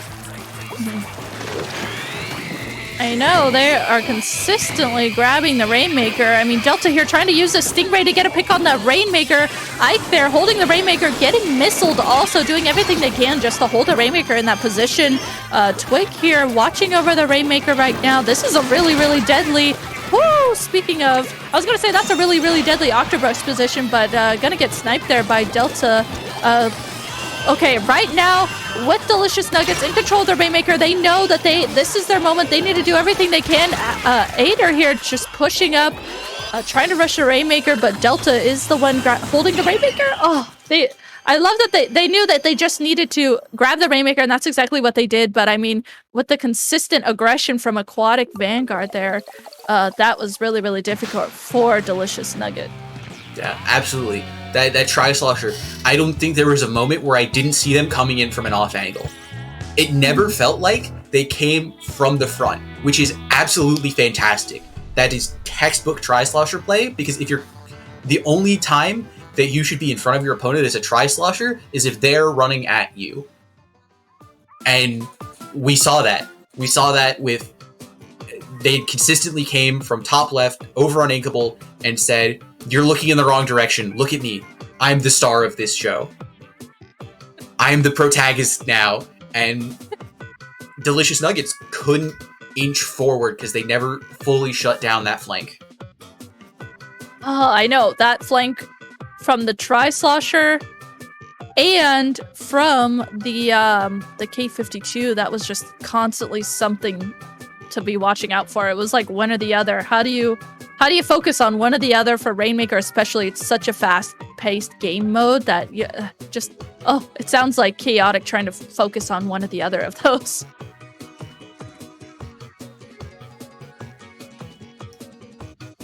So, that being said, what do we think Delicious Nugget counterpicks to going into the last game of this set?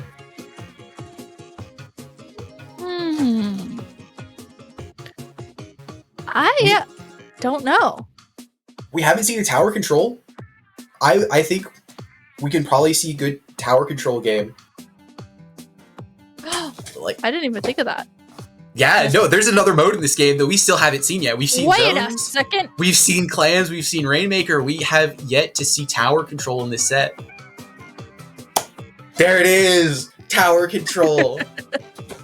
I didn't get the map, but I got the mode, and we take those brownie points here, so... Okay, we got a game 5. Tower control on Anchovy Games is going to be the counter pick, so I think this is a great game 5 map and mode to play on. I don't know about you, Raze. Oh, I really like Anchovy Games. I really like Ancho TC. I think it's really fun. It's really easy to understand.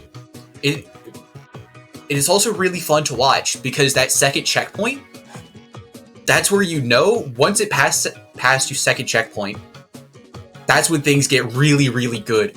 So the tension just gets really high as you approach that second checkpoint, both for the player and for the spectator. So this is going to be a fantastic game.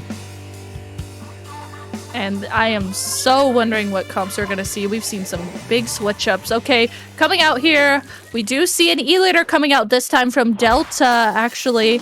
And then on the other side, that we're seeing actually that double missile comp come back again. We got the Flingza and that Jet Squelcher instantly coming out. Jet Squelcher is immediately going to be able to missile. They got missiles so fast and able to start using those missiles right away. Yeah. This double missile can make the E-Leader have a very tough time on this match. Aquatic Vanguard coming out of the gate fast, getting a double kill, and then maybe a triple? No, not quite. Settling for the double kill, slowing down a little bit, saying, let's get this tower moving, and let's start establishing control. One set of missile comes out from the Flingza, excuse me, and now let's see if we can stagger these missiles and keep going. So, Aquatic Vanguard, though, just grinding this push out with this Tri-Slosher, trying to get as many frags as they can, and they actually win the fight. Wow, I love that. I love that they were consistently getting picks, and then Ike, the one who was riding the tower, just kind of backed up and let their Slayers push up and get the picks for them. They stalled the tower there, and that was really, really good for them. They were able to get past that first checkpoint. So the tower now up in this street area, not going to be able to get any more points past 58, but I loved that starting play. That Aquatic Vanguard played that really, really nicely. It's going to be up to now them to be able to get on defense as specials are already coming out from Delicious Nuggets. Yeah. So the big question mark for me with Delicious Nuggets, all these pushes, is how are they utilizing this leader? Because this E-Leader, while it's a very strong defensive weapon, it can have some trouble on defense. So it's up to Delta to figure out how are we getting value out of defense? And how am I getting back into this map now that I don't have office control? Yeah, that office control is so important. Right now, Delicious Nuggets not really able to get in a position. I mean, they're really having to focus on getting set up right now, getting double missiled, especially an E-Leader getting double missiled of all things. That makes it so difficult to be able to safely get in a position to be able to utilize getting snipes with that E-Leader. So Delta here finally in a safe position, though constantly getting bombed by Aquatic Vanguard. Delta trying to poke and prod at the other team. I love that their teammates are able to kind of focus around where the E-Leader is looking and use that laser as pressure and just push up around that to get picks behind the E-Leader's laser. Yeah, absolutely. So while we were talking, they broke second checkpoint. Aquatic Vanguard, I would say, is firmly in control of this game. Now Aquatic Vanguard needs to just make sure they're playing fundamentally sound, and then Delicious Nuggets won't be able to just take this game and run away with it. I know, right now both teams have 2 members down. Lucifer here trying to start pushing the tower, at least letting their teammates catch up to them behind. Delta not going to be the one to ride the tower, actually going to sit back and try and almost like guard the tower and maybe get picks behind the tower. They weren't able to really get any picks. The tower started to try and push with Lucifer riding it for Delicious Nuggets, but not really able to get any points past that. Missiles coming out from Delicious Nuggets. This could be the potential for them to start getting a push going. We see Benny here riding the tower, getting missiled. Benny has to back up and wait for the missiles to end. Delta once again in that position behind the tower to maybe get some picks and utilize that range. Benny, though, able to get past the first checkpoint for Delicious Nuggets. This is looking really, really good for them right now. Yeah, now this E-Leader is set up in a power position. Now it's really hard to peek that top ledge. Aquatic Vanguard's in a lot of trouble. How are we going to deal with this E-Leader? We don't have missiles coming up for a second now, and we just lost lead. Tri-Slosher's in too deep. We need to focus tower right now. They end the push, Aquatic Vanguard, but now we don't have lead, and we're on the back foot again with 30 seconds to go. So let's hope we get specials and we get them fast. Otherwise, this game is looking very grim. Oh my gosh, this is game 5, everyone. We are going into the last 20 seconds of this. Both teams have all members up right now, but Aquatic Vanguard has 3 specials at the ready. They are sitting really, really nicely here. They know that they need to get the lead by, 3 points. Unfortunately, Twig gonna go down as they're starting to hammer. The Flings are gonna go down as well. Right now, Delicious Nuggets completely surrounding the tower just like that, able to just safely push up together and get the tower and take that game 5. So Delicious Nuggets able to push up and continue through this bracket. Yeah, Delicious Nuggets keeping their run alive. Today they weren't even, when they woke up, they weren't even sure if they were making it to the alpha bracket, and now they're in winners finals. That is one heck of a run right there. Oh man, that was quite the game 5. That was the points were so close, the lead was so close, but man, whew. I mean, that was a whole set too, getting all the way to game 5, the score 3-2. That was awesome. Yeah, Delicious Nuggets played that last game so well. They just waited, they observed, and then when they found a really nice opening, they got the leader into a good position, the leader hit the shot, and everyone else did exactly what they needed to do. It was almost clinical. Yeah. It really sometimes comes down to those moments where you just need to make that opening and wait for that opening and just kind of stall it out, and they did exactly that. And as soon as they did that, they felt like they had the upper hand. They were constantly just able to, it felt like they cracked the code almost as soon as they did that. That was awesome. Yeah, absolutely. People say that Turf War is the only mode where the last 30 seconds matter, but that's the truth with any other mode. Aquatic Vanguard was in the driver's seat for what felt like 4 minutes of that game, but then Delicious Nuggets said, you know what, our turn, and took over the game in the last minute. Mm-hmm. All right, so with that amazing Game 5 last set that we saw on stream, that's actually going to be it for Raze and myself on stream. We are going to be stopping there, and we're going to be swapping out commentators here. So before we head out, Raze, do you have any final thoughts for everyone or final words? No, I think we've seen some really good Splatoon. It's going to keep up here in Winners Finals, and I can't wait to see who wins Low Ink Alpha Bracket. I know, me too. This has been awesome to see so far. And I can't wait to see what happens finishing off this bracket here on stream. So don't go anywhere, everyone. The stream will be right back. We are going to go ahead and swap out commentators and get ready for the next game. So we will be right back, everyone.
Points, and Crack United will force a game 3.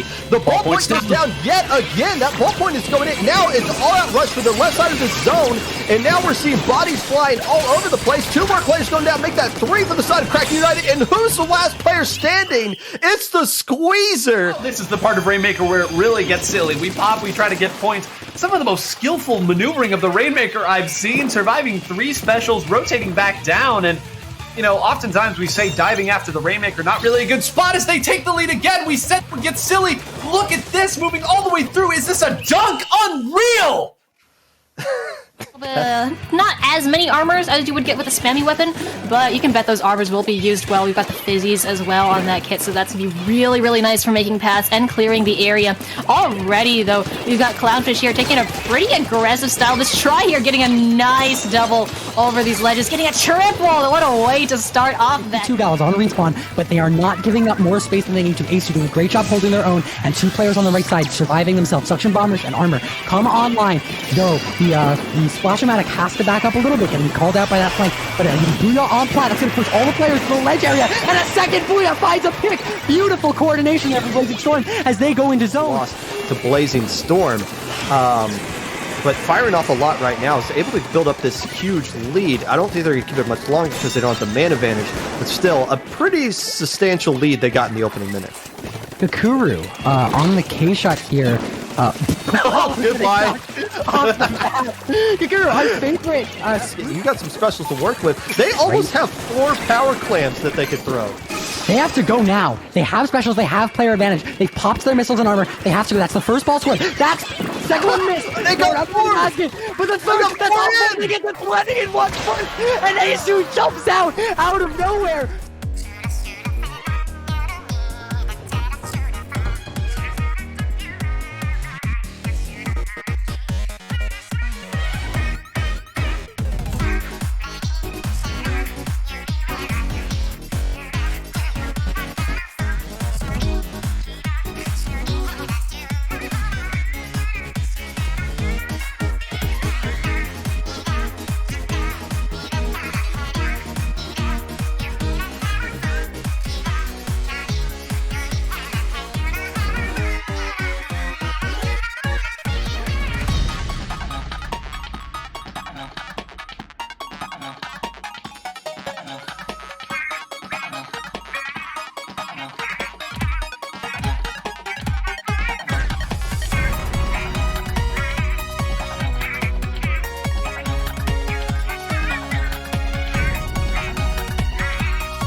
Hello, friends, and welcome back to Low Ink, April 2022. I am Popgun, joined by the Devi. That is right, it is a Hydra takeover. Hydra takeover. Woohoo!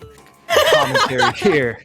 As hey, we did FNF on Friday, and now here we are commentating the grand finals of this, and we got a absolutely scrumptious matchup here as the Delicious Nuggets are taking on the Molly Whoppers themselves. The Delicious Nuggets are on the Cinderella run of all Cinderella runs. Some of you may have saw this secret underground play-in match that we had earlier today, a best of one to determine if Delicious Nuggets or Pajamas was even going to play in Alpha Bracket because they were completely tied at the end of Swiss. They won that, and now they find themselves in winners finals taking on the Molly Whoppers, who, Devi, you said you're actually rooming with one of the players here. Yeah, at LTC, I'll be rooming with Boshin there, and Boshin was given kind of a rundown how, like, Boshin and, like, Black Wolf, they were, they're two members off of Shiver Me, and as we know, Shiver Me Inklings did win a Low Ink, but Boshin was not there the day they won Low Ink, so this is the pickup that has formed, and here they are in winners finals, going against the Delicious Nuggets, looking to see if they can secure a win for themselves too. Yeah, that team being Shiver Me Feeders. It was a combination of Shiver Me Inklings and literally feeding that won back in February. The other players on Molly Whoppers usually kind of rotate some players around. They have a lot of different people who have been part of this Molly Whop alumni here. But you see Strawberry and Footman, number 3. Those two players used to be on Snowfall under different names back in the day. Same account, same everything here, but very experienced Snowfall players that are used to being on this stage, but are looking for possibly their first ever trip to Grand Finals. They're going to have to come across the Delicious Nuggets and an E-Leader player that has been lighting up players all day long. We definitely seen the E-Leader take some good spots here, but just as the game just begins, we see the specials go out and clash with each other, and it looks like Molly Whoppers taking the initial advantage there. Their zap is still down though, but we got the Rapid in a good spot here on Fan. I know this is a spot where it just controls anybody trying to come up back the street. So missiles on them though, so it will push them back, but there's still a lot of pressure going on, and I thought Smile was going off the edge, but gets too big. Plot armor right there. You know, the Rapid Blaster Deco gives them a double armor comp and kind of gives them like that pseudo anchor kind of role there. And right now they are just feasting on some nuggets right now. 3 players going down, and it looks like it's about to be a KO situation in 1 minute and 30 seconds. Footman number 3 just having a party in the Nuggets base, dipping them in sauce. Molly Whoppers whop them in game 1. That wasn't even close. It wasn't at all. It was just the initial fight happened, and ta-da! It was just Molly Whoppers all the way. There's not even really too much to say there. Molly Whoppers did what they had to do. We saw one attempt to come back that I saw looked like it was relatively coordinated because we saw the 4 kind of grouping up from the Delicious Nuggets, and it was just collapsed on, like it was called out, it was red, and just congratulations, you're now stuck in your base moment, and it's just, oh no. So we're gonna get to know Molly Whoppers a little bit more. They played in a lot of Low Inks, like I've said, with various rosters coming here and there. They've never done nearly this well. They usually get eliminated in like the first or second round of losers bracket. Starting off the day, sweeping my Opsidus. I believe they pulled off a reverse sweep. They went to a game 5 against Your Lag Paradise. I don't know if there was a reverse sweep or not, but we're keeping an eye on that. And I was surprised Molly Whoppers escaped that one. That knocked off Ocean 7. So they're beating some serious contenders along the way here. And also keep in mind, they went 6-0 on Swiss, which traditionally is the worst possible thing you can do. We've only had 5 teams win the tournament going 6-0, and only 4 teams winning the tournament going completely undefeated. Molly Whoppers looking to exercise some demons here, and they're in a good situation, up 1-0 in winners bracket. Now, still a best of 5, where nothing's really changed with that yet.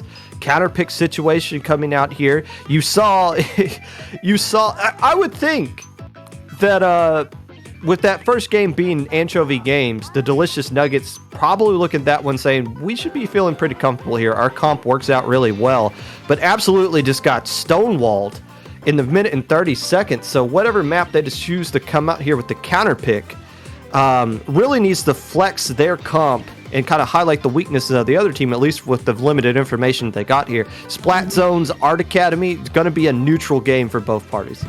I think it is going to be like they're gonna do relatively similar things. I think they're gonna probably have the Charger keep as much control as they can.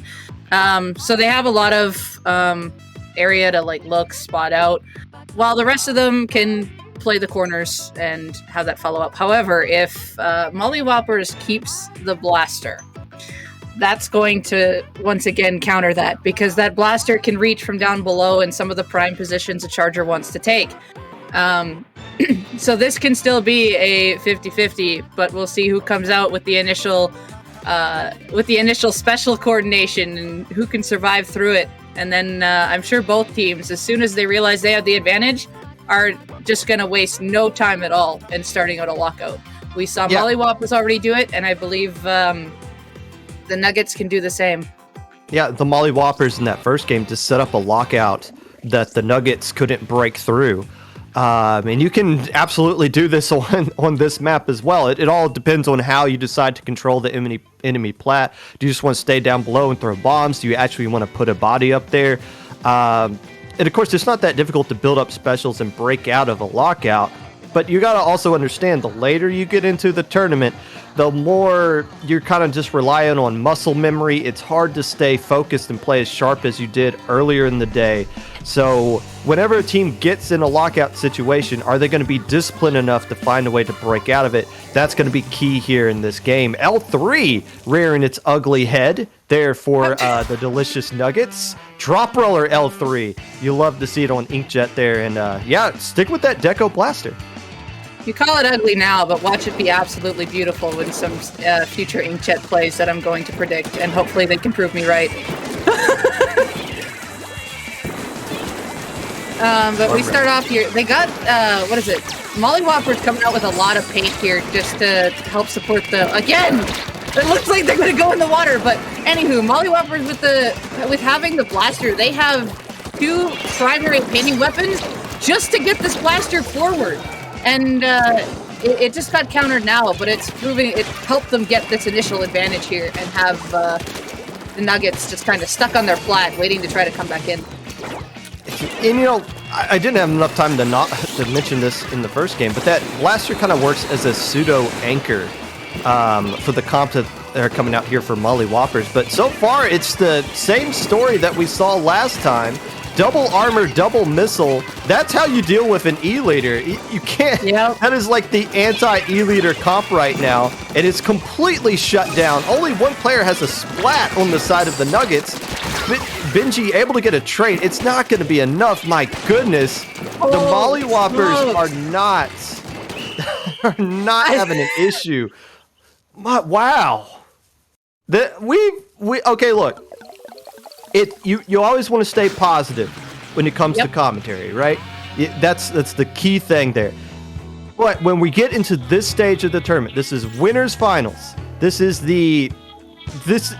where you got your best teams going on right here. We're seeing 2 teams in that first 2 games. They didn't look like they're in the same bracket. I mean, they just straight up did not look like they're in the same bracket right there. And if I'm the Delicious Nuggets, I'm looking back over who I got in my roster, and it looks like they are subbing one player out. I need to get my E-leader out of there. If you are going to play E-leader against double armor, double missile, you need to be really freaking good with that thing. And the rest of your teammates need to kind of capitalize off of that as well. And I think they did just sub out their E-leader, honestly. They did. They actually brought in the one who played in, I believe we saw them on Squeezer on the last set, if I remember right. So they are resorting to match up the comps here and going kind aggro v aggro, with Squeezer kind of being the midline to be the potential counter to this Rapid that's been brought out. Now, is this Rapid going to stay? I mean, it has been working for them. Or is it also going to change knowing that the midliner for this team has returned? Yeah, and I mean, you and I are both Anchor players. We understand the frustration of the current meta. You can play Charger against that comp, but again, you have to be really good. The rest of your teammates have to kind of work around you as well to get you set up in those good situations. You can either complain about it or find a way to work through it, as frustrating as it is. Or if you have a roster with 8 players on it, you say, hey, this isn't the team we need. We can fight with you. Let's go out. Let's drop the anchor. Let's go a little bit more midline. I like this adjustment. The question is, though, did you give the Molly Whoppers a little too much momentum? Though I'm assuming the Molly Whoppers are feeling really confident right now because it's not that they just won those first 2 games. It's just a competition to see who gets like they're probably just clowning on the one person who got splatted there. Like, hi, you actually got splatted in that game? How could you? Double Armor sticking around because they're still going with the Inzap, or the Inzap this time around. Crapid Blaster coming out from Footman number 3.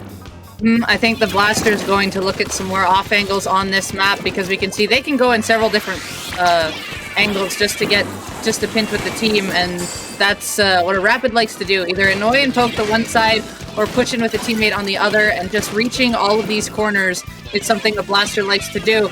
And we see an initial fight go down there. We see the Junior going down, but look at this. It was a flip-flop at the beginning there with the Nuggets actually getting the initial 2 splats, but it didn't take long for the Molly Whoppers to catch on. However, the Nuggets do have the zone first this time, and they're actually getting some points here, so this game's starting off much better for them than the last 2. Yeah, I said it looked like they're not in the same bracket. That doesn't mean they're not capable of it. The Nuggets just were really struggling that first 2 games. They're definitely capable of still winning this set. And I'm not just saying that to try to hype up something that doesn't actually exist. We have seen them play extremely well all day long. They just need to get their feet under them, and somebody just needs to start popping off. Right now, it might just need to be Lucifer, already with 3 KA with that slosher, but 3 players going down on the side of the Nuggets, and what the heck was that? I don't know. They zipped out of existence. However, they're still in the game, but we see the Junior here. The Junior's been doing a lot of the bridge control this game and just shifting between the 2 where it's needed the most. We see the Rapid go down, it was acknowledged, and just spinning around in these fights to help initiate 2v1s. I've noticed that's been a really key thing that Molly Whoppers has been doing, is that their prime support player is doing what they should be and is popping off on top of it. Go Junior, go! Strawberry's moving on them right now. And the zone does flip back, so penalty points put onto the Molly Whoppers, but that Junior is doing a little bit too much right now against the delicious Nuggets. They need to find a way to capture some key space right here. And again, another lockout situation built up by the Whoppers. Squeezer going on zone with Bubbles. They do have a member down, though. It is 1-for-1-2. It's 2v3 right now. There is members of Molly Whoppers on both sides. The Squeezer in trouble now. Molly Whoppers able to do a very nice pinch on these last 2 players just so that zone couldn't be recapped here. We see the Rapid once again in the spot they want to be, being in places where they can hit all of the extra poke from just to keep the Nuggets back. About 2 minutes and 15 seconds left to go here. You see the Nuggets kind of getting their way back into the zone. Again, they just need to stall it, flip it back into their favor, add some penalty points. They don't have to get lead right here. Footman forced to use the baller to back up, and that's just like a panic special kind of thing. So that baller gets wasted. They stay alive though, and will wait for the rest of their teammates. And again, double armor they have to work with. They can chain them if they wait. It looks like they're waiting for that Junior to build up theirs, and then they'll just pop armor, go in, take some fights, chain it out with Strawberry's armor. The Junior gets taken down, and there comes the second wave of armor, and it's just have fun killing us when we are just constantly dripping in armor right here. Zone immediately going back. Very nice play by Molly Whoppers. They haven't been locked out much, but they know how to break out of it. Just build up specials, stay alive, and go in. As also from knowing some of these players, they do know how to stay patient and come back in, and they are using that for the advantage. One did go down there, the Rapid did get picked off there, so Nuggets are going to take that advantage and move in. They did pick off the Junior, that is huge. Going back and forth with picks here. Can the Zap find something? The Zap's just in the middle here, but gets stuck in the bubble, so now it's just the Blaster kind of alive on the corner there with the Junior in front. The Squeezer in a nice spot to try to lock out, keep them back. And their penalty is almost over with a minute left. Addy coming off of the bench, being very serviceable right here, and they're about to take lead. If they can hold on to that backside of the zone just 40 more seconds, they will, and the lead goes into their favor, and they still have man advantage. Strawberry gets taken down. Boken trying to stay alive, gets a pick on Lucifer in the zone, and combined with the baller, they're able to kind of stall this out. They don't have a lot of penalty points they need to work through. A Booyah Bomb is built up by the Delicious Nuggets, but it's going to be hard to use Booyah Bomb. It gets taken out! 2 players going down! Big picks there by, I think the Rapid helped initiate that for Molly Whoppers. That is huge as the lead is reclaimed. There is 15 seconds left. And bubbles come out, and all Molly Whoppers had was an armor, so I think overtime is going to start here with 3 down as just the Rapid left alive. And the Nuggets is coming right back in. They don't have overly too far to go, but they have a lockout there ready to go, and a Booyah Bomb looking to stall back. Fired the missiles really early. Is it going to be enough to delay? Penalty points moved away. 8 seconds now. And you see them Strawberry's going for it. They're going for it. They neutralize it. It's a triple. Oh, Footman stomps him at the end right there, and it's not enough. The Molly Whoppers escape Game 3 and walk their way into Grand Finals. That was tight. Like, it looked like the Nuggets had it there, but the Junior just charged forward. 2 others just went for it, and the baller, the classic baller in Diva Bomb form, for those who play Overwatch will know what I'm talking about, is what just happened. Wow. Now, okay, so if you're the Delicious Nuggets, I think you figured out how to play against them, though. Because if you want to win this tournament, obviously you're going to have to force a bracket reset against them and win your losers finals. But now I think they learned in that 3rd game how to compete with them instead of... So if we see a rematch, it's going to be a lot more competitive, I feel like, than what those first 2 games were. But my goodness, Molly Whoppers rolling with the punches, showing some clutchness right there, saying we're not giving you any hope at all. We are moving on. Speaking on moving on, it looks like... Oh, no, we didn't catch the losers match. We're probably going to hop into this losers match, even if we're a little bit behind on that right there. But we're going to... Since that one was over so quickly, let's take a quick break. We'll get set up with the next stream, and then we'll be back with more action as we dip into losers finals here.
All right, everybody, welcome back to Low Ink Alpha Bracket. We are now moving into the losers bracket. We're at losers round 5.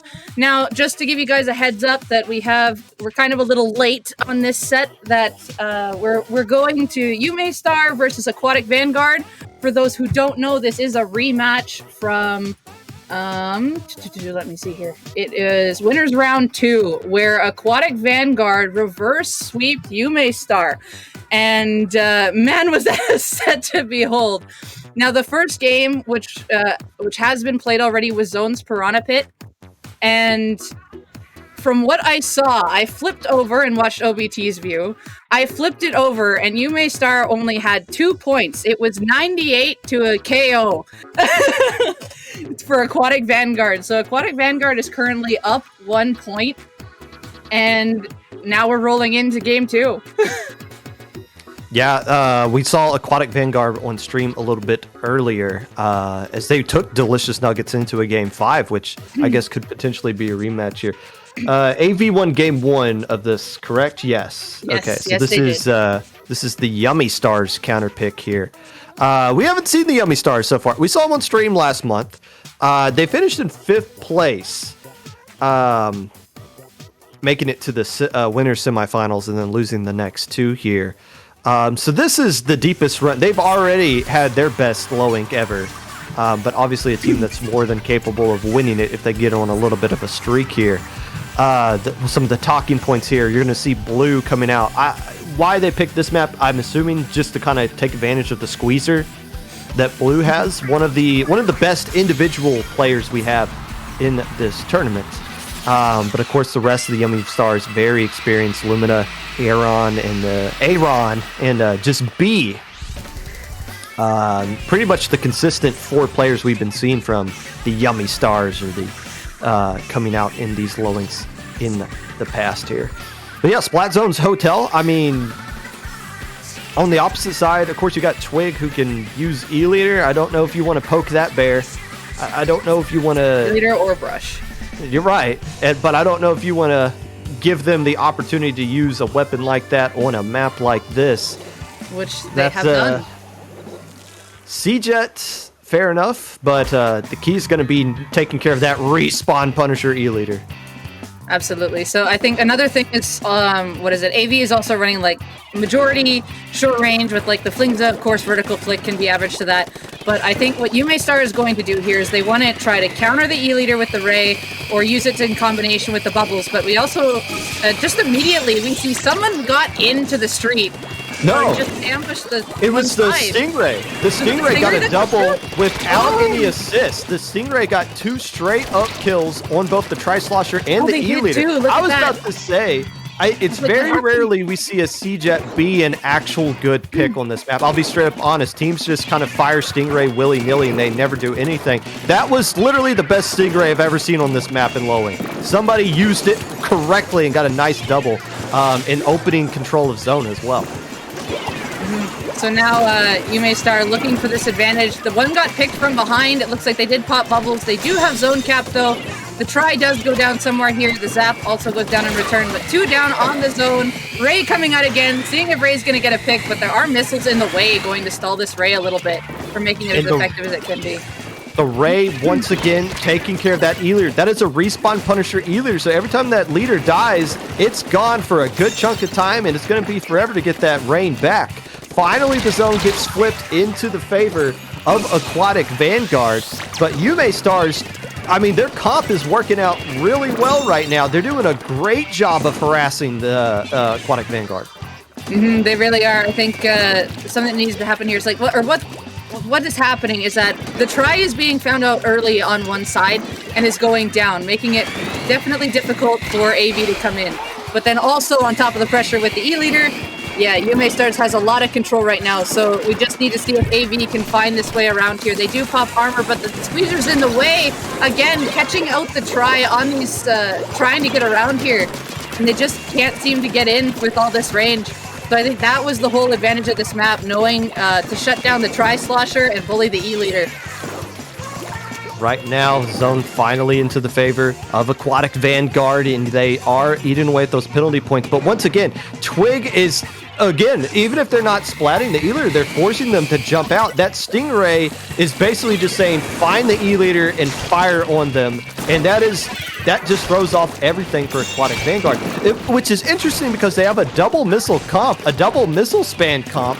So if I'm Aquatic Vanguard, I'm getting some missiles, I'm holding it, I'm waiting for that Stingray, and I'm firing it right there, because as long as they just keep firing it on that E-Leader, Aquatic Vanguard's going to have difficulty getting things done. Even when Twigs is getting splats like that, if they constantly force to jump, and there they go, they did it! They did it! They took care of that Stingray! The Stingray tried to come out, and they instantly shut it down, and finally Aquatic Vanguard's getting set up and playing how they want to play.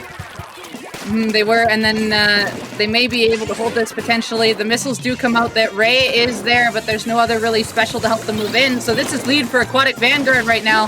If they can keep hold of this looks nice. So the Stingray coming out again, and the missiles, they just need to be aware of what else is coming in. So the specials, this should be capped for Yume Star. They do find Twig with it, and once again the Tri-Slosher, which does leave the K-Shot and the Roller left alive, and they are both, I'm pretty sure, they are both seen on this one corner here. Aquatic Vanguard now with the lead off of a very long, substantial push that they got right there, but not a lot of penalty points that the Yume Stars need to chew through. Very brave missile fire with hell falling down on them. And two more players. Yeah, that's going to be controlled back to Aquatic Vanguard. A minute left to go here. Oh, they picked off the bubbles before they could happen. Good job for Eider there for following up on the squeezer that we got coming out. Just sloshes, keeping control, and not getting picked off by this extra range, and using this wall just to stay in the corner here. About 40 seconds left to go. Again, just build up some missiles, because you know that Stingray is coming. They're going to work with the Stingray and let that do the pushing for them. Armor getting popped as well, and it looks like Bubbles have already getting popped in zone. Blue not able to get the splat, though. Missiles coming out. It's going in reverse.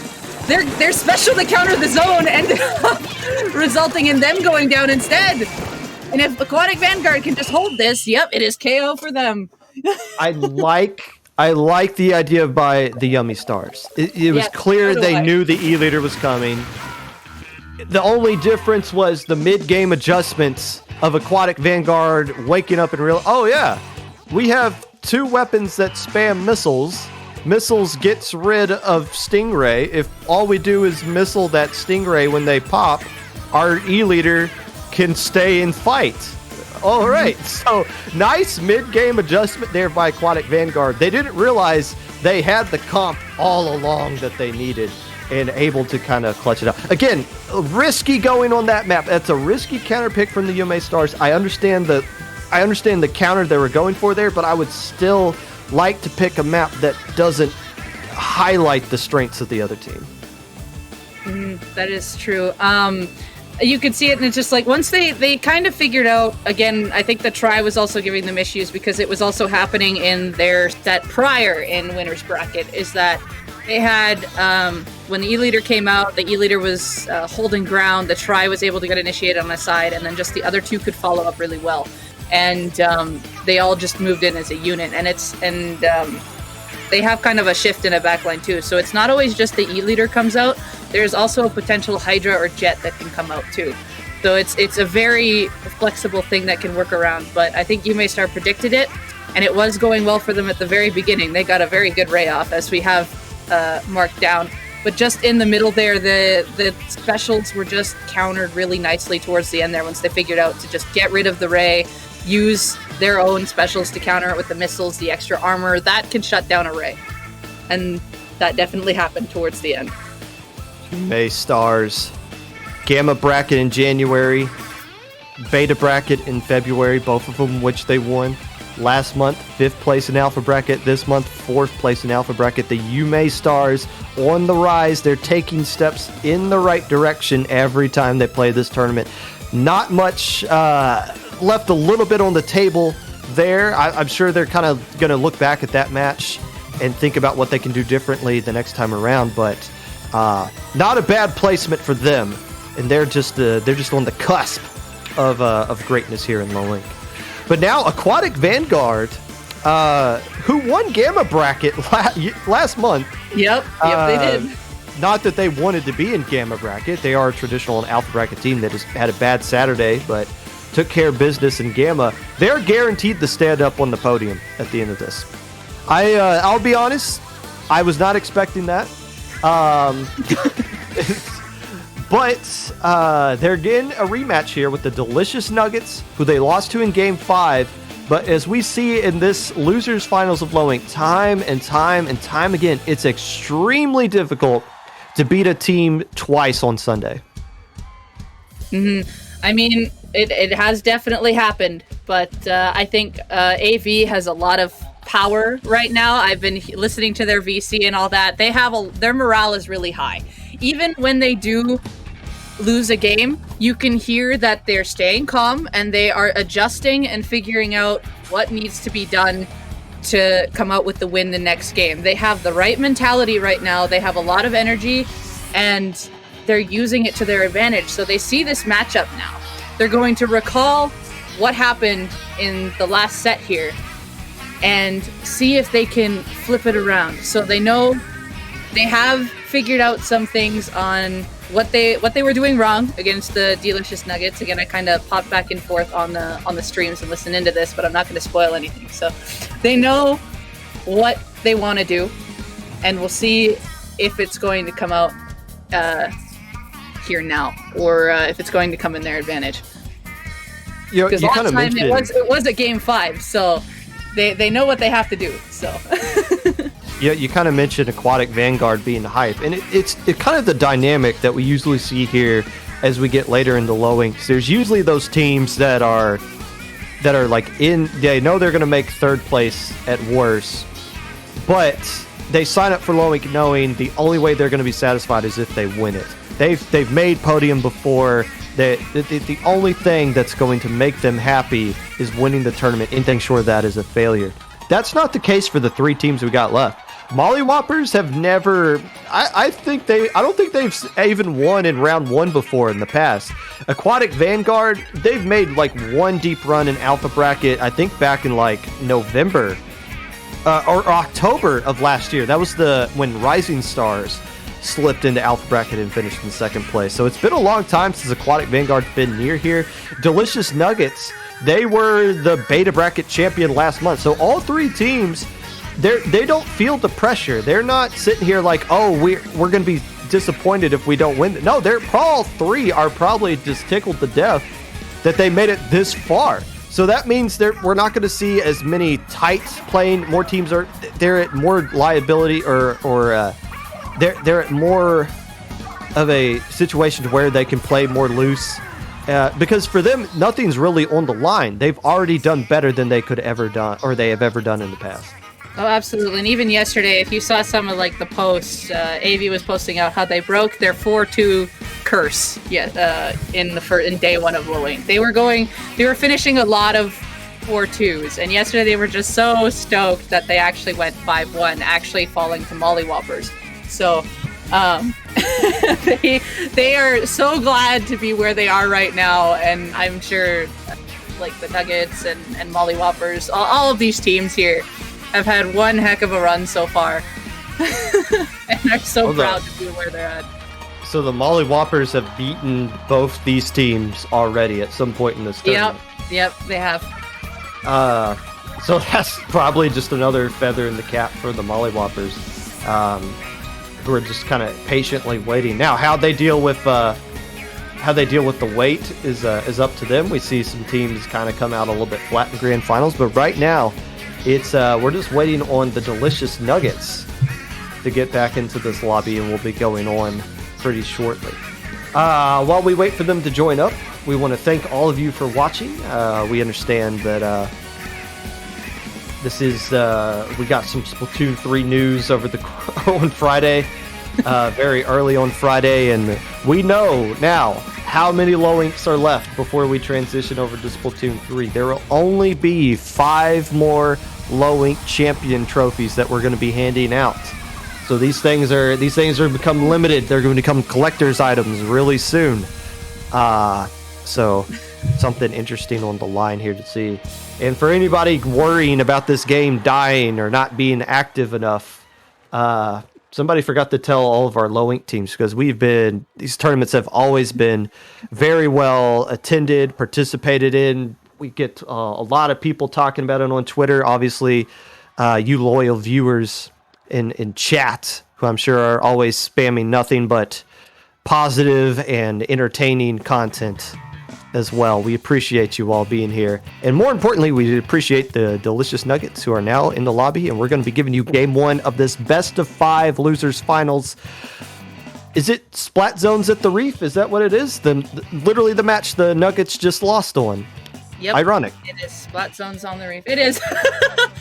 This is what both teams have a lot, like, strengths and weaknesses on this map. So we see that actually something interesting about this one is that both the Charger and the Squeezer are going to be probably making an appearance on this one for the Nuggets. Well, the Charger's gone, right? Nope. Or Charger Delta is the Charger. Yep. Yes. Okay. So I would say, because they got Addy in the lineup, they're the midline player, but yeah, they're bringing out their E-Leader. So that just further highlights them recognizing before, oh, we can't do E-Leader against double missile, double armor, because they're comfortable using the E-Leader on this map in general, this map mode in general. I think they just recognize the comp issues here. So with Molly Whoppers waiting around the corner, Delicious Nuggets kind of realize, hey, this might be the last time we get to use Delta this tournament. Might as well get them in here and see if they can help us get to the grand finals. But right now, game 1, best of 5 losers final. Aquatic Vanguard got sit down to losers finals by this team, looking for revenge. And with that Flingza and E-Leader classic comp that they're busting out right here, they're going to be looking for it. AV's run this comp, I think, pretty much every time that Zones Reef has come out, and it's they've come really close or have taken clutch wins. Nice initial pick by Twig here on the Squeezer, so that is going to delay the bubbles a bit. This should be first cap for AV, and as they like to call it, Operation Get Twig on Bridge was initially successful, but then it went immediately in reverse. So, Commentators curse strikes again. Well, welcome to Splatoon. Yep. Nothing happens as planned. But right now, Delicious Nuggets in a good situation. They got control of the map. They're starting to push up. They're starting to lock out. They're just sharking right now. And Aquatic Vanguard probably just building up some specials. Firing off some missiles, able to get a pick on one player. That's kind of the key of what you need to do. Specials and a pick. Throwing out some more specials as well. This should be zone. Flipping over into the special, or to the side of Aquatic Vanguard. These bubbles might slow it down for a little bit. They popped Bomb Rush at the same time, so it helped kind of stall a couple of the bubbles there, but the third bubble was still stalled, and another pick getting caught there, but also punished by the Flingza, but it just 2v2 there and just went in back and forth and back and forth and back and forth. Is that, Debbie, is that Tyrese on the Flingza? Yes! OBT? Okay, yes. Cool. Obviously, the missile spam weapon that's coming out here. But it's interesting, we don't see a lot of Flingza. I guess Ocean 7 uses it as well, and Low Ink, anybody can use anything. But that missile spam is going to be key for them, especially, it's going to be hard to do when you get sniped out like that. But yeah, those missile spam is going to be key to get back into this one. We saw the snipe happen, and then the leader and the splash got caught in the same corner to a bomb, which was a big advantage for the Nuggets and not so great for AV. However, we are seeing a setup on the left here. We've seen AV do this before in a prior set. I believe it was against the Nuggets, where they took the other side, and what a 1v1, but one just had the extra advantage. AV here just having trouble keeping all 4 of them alive and coming back in with special here, and just not watching their cover. Oh no! Whoa! Delta saying, hey, you only got 1 armor and 1 missile? I can roll with that. Game 1 going to the Delicious Nuggets. Amazing what you can do when the other team doesn't use the meta as a charger. Oh, my goodness. That was just a misplay on cover. They did have it, but they kept themselves poking out just outside of it. And if anything like that, any good Charger player is going to take advantage of that and get that hitbox. I definitely know this all too well. You probably know the pain. that any little bits of cover that you don't keep yourself behind, you're going to get punished for, whether it's a bomb or a snipe or a missile, just anything. And Delta there, just punishing that cover not being taken properly, just realizing that these are the common ways people are going to come out on. I'm going to shoot there, watch someone get splatted, and that is what happened. I've been seeing a lot of Charger action. You typically rarely see Chargers anymore at the top level. It's usually just quad shooter, maybe a C-Jet here and there, V-Jet or something like that. But we've seen a lot of anchor play, a lot of Charger play all day long. Ocean 7 had a Charger player against Crimson Quake. We saw Crimson Quake have an E-Leader player yesterday as well. And so it's the age of the Charger making a comeback here.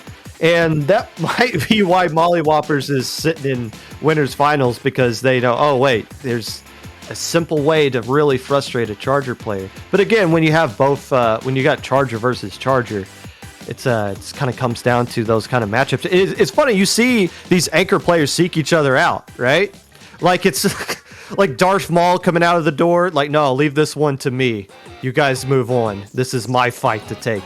But when you are Twig, the Shohei Ohtani of low level, somebody who can do two things extremely well, not just Charger, but also the brush. I wonder at some point when you control the counter picks, do you say, let's go to a map that really sucks for Charger, let's highlight brush, and let's just run double missile and at least one armor, if not two, and let's find a way to like maximize ourselves and limit the opponent. You got the more flexibility here.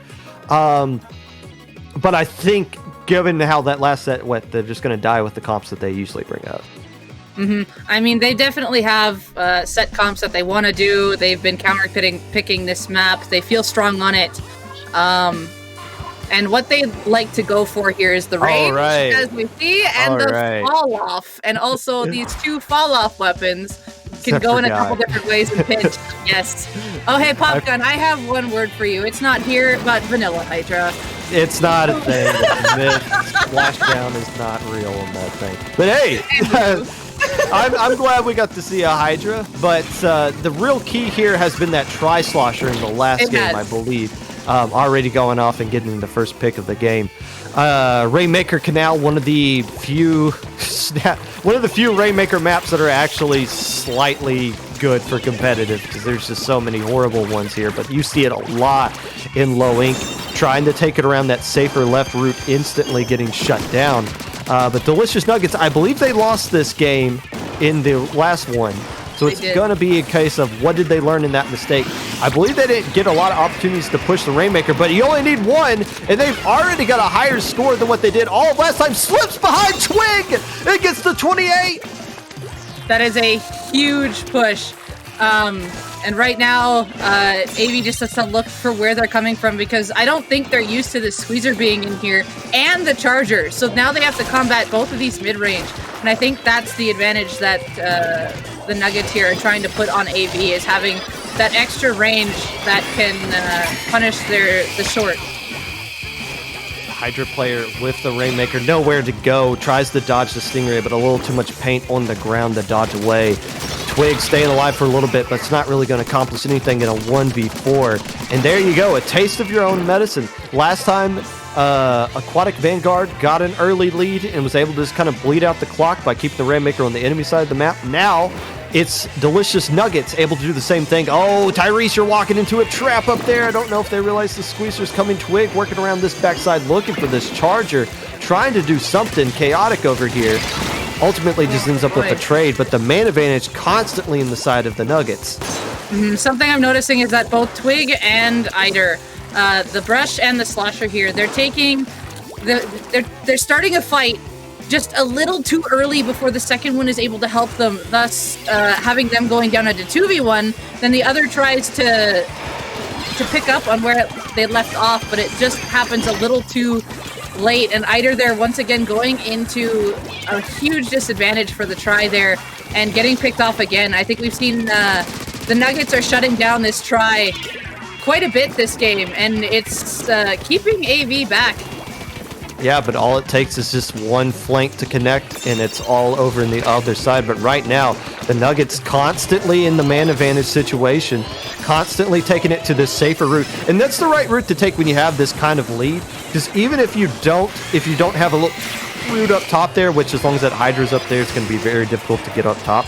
As long as they die with it over there, it's still going to take a long time to get the Rainmaker back to mid or into position to where Aquatic Vanguard can get any kind of point. So that is the right route to take. And all of a sudden, there's less than 2 minutes left on the clock, and Aquatic Vanguard has yet to even score. Yeah, the pressures completely shift from the last game we saw. You can tell that the Nuggets have definitely learned from their mistakes on the last game, but now can AV pick up on some of the things that the Nuggets are doing to try and reclaim this lead. And they have been able to do it before in a clutch scenario. We see the Inkjet coming out, we see missiles. Wall there is just trying to block one side, bombs are in the way, and here comes the Stingray, which looks like it should pick the Rainmaker off with how it's going, but Ike with the moves, just on the last tick there, does get the Rainmaker down. However, there were other members down as well, so I think the Rainmaker was going to get stuck in that corner either way.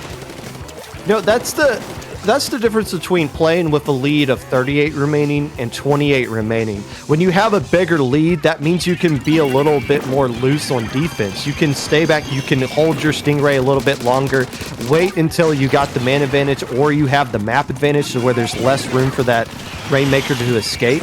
So that's why slipping around and getting that little bit of a bigger lead helps you on the defensive end as well, even when the other team has the Rainmaker. Absolutely. We see Ike here getting pressured, but staying alive the best they can. They are still pretty weak, but do opt to charge anyway. Gonna paint up this street, see if they can zone out a little bit.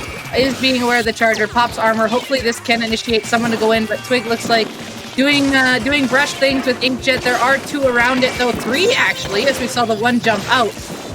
So this could be good. There's 2 down on the side of the Nuggets, and AV looking to try to push it. Eider's leading the way here with the try, but there is one up above, and the Stingray goes out. 2 seconds left.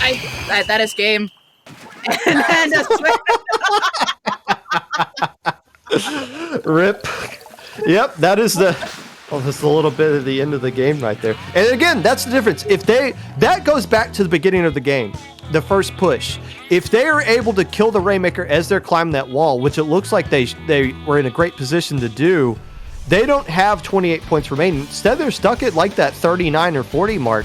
So able to slip through the Rainmaker at the beginning of that set was the difference in the end, because they almost got the lead back right there. They got the 39 remaining, but just a little too late. And we talked about it's hard to beat a team twice in low ink. It goes both ways. It's hard to beat the other team twice on the same map. That was the map Aquatic Vanguard won on in winners semifinals. Didn't work into their favor this time around, as we see sub changes coming out from both teams, it looks like. And something from the last thing is that, like I mentioned, is that the Nuggets were punishing the brush and the bucket a whole lot. Like when you looked up, you would see one of them be down. A lot of the times they would get caught out. They would take fights that they definitely shouldn't have taken in tight corners. But now it looks like the try is being swapped out, and we're going to Clam's Inkblot. Classic matchup. Anything at Inkblot that's not Rainmaker is kind of considered a classic right here. But yeah, this is your, I think this is, again, your opportunity. Let's stick with Brush. Let's add more mobility. They got their Charger player still in, so they're going to roll with that. That is the Charger player in the side of the Delicious Nuggets. But Ike went out. Our Hydra buddy has left the room, and Riley has come back in. That is a lie. That is a lie. The Tri-Slosher has left. Oh, Ike's still in there. The Tri-Slosher left? Okay. I knew Aquatic Vanguard subbed somebody out. My apologies. They did, Ike, I see you in there now. Okay, I'm still assuming Aquatic Vanguard is going to go anchorless, though, even though they have 2 players in their lineup who can do it. We saw them go anchorless at Mako Mart. I think they're going to stick with that here. And again, we saw a little bit of a change as well. I believe Lucifer came out for the side of Delicious Nuggets. Both teams having deep rosters. You like to see that, especially when people start disconnecting in grand finals. Having then you have a backup. Really nice. Yeah. but also understanding, hey, we can pick this map and we can sub this player in and sub this player out. It's a whole team effort, not just 4 players. You'll love to see it. And that is V-Jet coming out. So, okay, missile spam, fair enough. Missile spam, and meanwhile, they still have to fight the Booyah Bomb, the bubbles, just what you usually see occasionally. So, I know AV does have a plan here. They're probably going to miss, and of course, get this fall off under the ledge. And if they can do that, that'll help add pressure down. But they have to get around the sides and be aware of when these armors come out. And it looks like the Junior did pop a really early armor, the Charger up on left stack really early. So AV playing it neutral here, which is good. But it looks like their Zap did get picked off by the Charger there. And it is 1-for-1. And yeah, Delicious Nuggets did a very good job of shutting down Twig's brush in that last game. But we know Twig definitely capable of it. The Bubbles is saying, back away, please. But splitting the difference and getting the splat right there. And it's going to be Aquatic Vanguard having a party on the enemy base. Delta being the last player left alive, not jumping out. It is just trying to shoot through all of that stuff. Stays alive somehow. But here come the floodgates being burst open by Aquatic Vanguard. Nice pick by Twig there. Does get cut out, and it's just Ike left alive. Ike's probably going to just stay kind of in mid there or opt to jump out. Ended up trying to flee backwards, but cut out by the 52. 52 in a good spot here. Does have Booyah. Is backing up here, but is going to use the Booyah. There's no one in range to shred it. Is going to keep back OBT, but Twig's on plat there. Can help shut that down.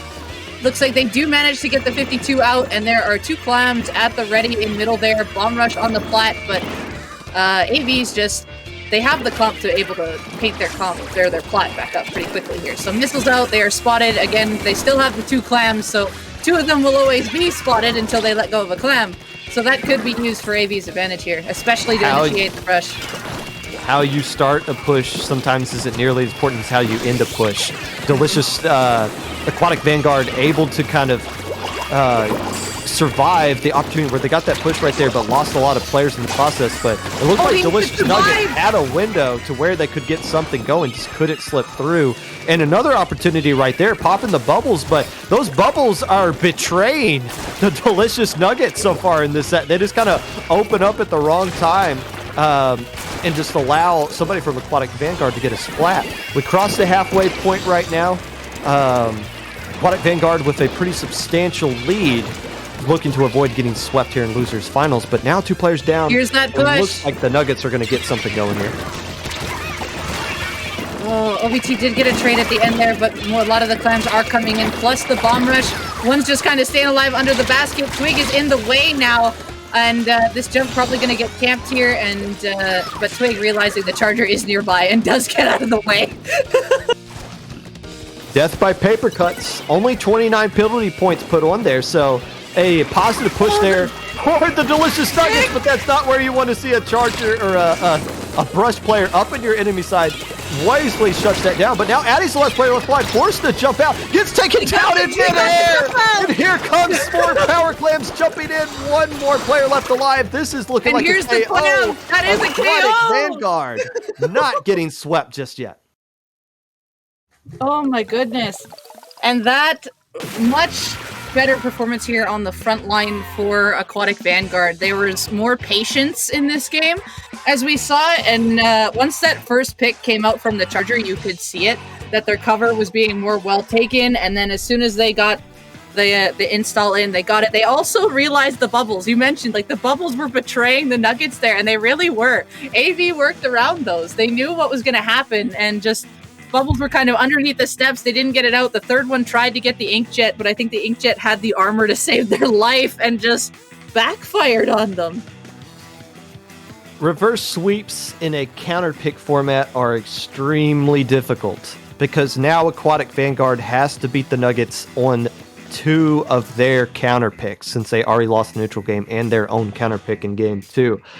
However, Aquatic Vanguard's been in this situation earlier, down 2-0 to the Yume Stars in winners quarterfinals, and able to pull off the reverse sweep there. So they've already done it once today.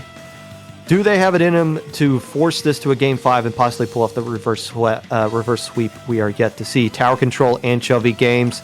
This one was won by the Nuggets on stream. Game 5 but it was extremely close. It really was. In this case, we don't see the try here unless if Riley decides to pick it. But something that was happening is that the brush and the try were getting on their street they were in the Nuggets' faces a lot of that game. And it was just the behind the scenes. I think someone always kept coming behind, or there was someone nearby just getting the tower from there. So it was a bit harder to push the tower. However, they had a really strong push towards the end where AV actually kind of fed into the Nuggets and caused that downfall there. So this is actually going to be a closer game than we think. So this is an interesting counter pick from the Nuggets because AV do have a pretty high chance of coming back on this one. Well, it's a good pick to use in Game 4 as opposed to Game 5 because they probably recognize how close it was, and it's like, you know what? I'd rather use this map now instead of going to a Game 5 with the other team having a lot of momentum, winning 2 straight games, and then we can hit them with our best possible map that we feel like is going to work against them. So I think this is a smart route to go through. Let's soften them up a little bit with this Game 4. If we can't beat them here, then we hit them with the best possible situation in Game 5. Game 4 here. Delicious Nuggets trying to punch their tickets to Grand Finals in a rematch with Molly Whoppers, coming out with the E-leader from Delta. Twig sticking with that brush this time around, keeping those double missiles. They want to make sure that E-leader is constantly running for their life. And early. And early, that is for sure. Didn't quite find the pick, but did have them a bit scattered. The missiles are probably going to come back out again pretty quick from the second one. But this time, the Squeezer looking to try to get in AV's face really early, but Quake punishing that. Looking for another pick with help, does get another one. And hiding in this corner, it's the Jack in the Box Inkjet. There we go, getting the pick on the leader, and that is an early man advantage for AV. Very nice, and that allows, look, Tyrese already pushing up really far. 2 players stuck on that tower, though. I understand the urgency of getting to that checkpoint, but get up there, help your teammates push up. And the Nuggets recognizing, hey, there's only 1 player in this flat. Let's go and take advantage of it. Takes care of Tyrese. Twig going in, gets into a trade, but that trade's going to work out for the Nuggets' favor. So they got to pass that checkpoint quicker, but they're not going to get the real prize, which is that second checkpoint. Nice punish by the Nuggets. Yeah, absolutely. I think there was definitely a little bit of miscommunication there. I understand breaking the checkpoint a little quick, but as soon as it's done, just move on in there, especially as a Zap. Like, a Zap can go in and be, supportive and also aggro at the same time. Leave the range on the tower, and it can just support you as you go in. But yeah, Nuggets definitely punishing that really well. Good. Yeah, that first checkpoint clear, but the second checkpoint is what this map is all about. The Twig survived the bubbles! What is going on with these bubbles? The arbor timings have been a lifesaver. Now, again, they're not doing the quick pop bubbles strat, where 1 bubble bomb and then another bubble and bomb. So they're doing the defensive bubble strat, but still, they're not even working defensively either. No. I don't think they have enough gym leader Pokemon badges. The bubbles are not available. The Inkjet out of the side. Twig did the side flank and got the pick on the E-leader. And now you're fighting a brush. Perfect kind of distraction and a good shutdown. That could have been the checkpoint right there. One nice response, but the Nuggets need to locate this brush. Twig already 7KA, kind of feasting on the Nuggets right now as they take their first legitimate champ. And no more bubbles. Do they really care, though? Yeah, to shoot them down, go away. They don't want it looks like the Squeezer's still trying to keep the bubbles up. It looks like Missiles did get a pick. They got the brush down, too. Just AV stuck in the corner there. Good jump out. I don't know who jumped out there, but whoever did jump out, good job. However, they're all back there, so this is going to be a lead reclaim for the Nuggets, and they're in a nice spot right now. However, their junior did go down, so that loses a little bit of extra paint and bomb control. But Twig here looking to try to flush some of these members out, and it looks like they did get them off the flat finally. Yeah, that was Tyrese who jumped out, holding on to those missiles, being the last player left alive. That's the difference. If Tyrese gets splatted and doesn't have those missiles, that slows down that push of that second checkpoint. I think that second checkpoint falls. Yeah, they lost lead, but I'd rather lose lead and save that checkpoint rather than have it completely fall apart. So a nice jump out by Tyrese earlier, but here we go again. All these specials lined up. You're getting the E-leader in this situation, raising up that fan to get up on top here and just be a menace, controlling that upper area, trying to clear the path for the second checkpoint to come through. Oh, there was a nice pick that came out there. As one does go down, I'd love to see like the back angles coming in. We see Twig just trying to rush into these bubbles here. In this case, doesn't work out. What I'd love to see Twig doing is actually coming around from a side angle where the brush can just like flick up and use its fall offs for an advantage instead of just taking it head on to range. Would have probably worked out better there. And Ike trying to just use the tower there. Again, the wall is also good protection. You don't have to fully ride it when it's moving. You can also just chill on the wall. Twig here looking to be a side distraction yet again and has the squeezer and the leader's attention, but it looks like he got shot down. 30 seconds remaining to go here. The Cinderella team that started off the day playing a best-of-1 play-in match is now 20 seconds away from punching their tickets to grand finals. How about that? Aquatic Vanguard trying to make a final push right here with about 15 seconds left to go. They just have to get to that second checkpoint. That's really all they got to do. And armor's built up on the side of the Nuggets. You got Twig pushed up here, able to get a splash on the squeezer and looking to keep distraction away from the tower. Delta really eyeing it down. It's not going to be enough. The lead was lost! Yeah, well, they got wiped at the end there. It wasn't just the lead they lost. They would have lost that whole checkpoint. Aquatic Vanguard took control, got into the right position they needed to. Again, we saw them in their first push get stuck and delayed and get into the right spots they needed to. That time, you got the Inkjet partying up top there. You got Tyrese pushed up. You got the Inzap hanging around the tower, and they just were forced into a situation where the Nuggets had to feed into them, and they punished it perfectly. And now the reverse sweep is now on the table, one game away. Yeah, and again, we talked about it. That game was probably going to be very close, and it was the entire time. An overtime comeback win. That's fine for Game 4. That's why you didn't want to pick that map in Game 5. But now you really need to use a map that's going to shut down this opponent. This is the 10th game these two teams have played against each other. Delicious Nuggets should know whatever the best possible match is that they can use, and it looks like Delta's coming out. They're dropping the E-leader. They're going. It looks like they're going to be going meta here. We see that they're doing that change up. So the question is what is this map mode that they're doing this change up on? Because it looks like that it's not going to favor a backline. However, this is someone who I don't remember what this person plays. But what is this map going to be? It looks like in chat it's Clan Blitz at Mako Mart. Makes sense they haven't won. They didn't win the Clan Blitz Art Academy game, so this is a legal pick for them to do. But that's why they're bringing out that E-leader coming back in. And quite honestly, from what we saw in that last set, that might be the last we see of Delta in general.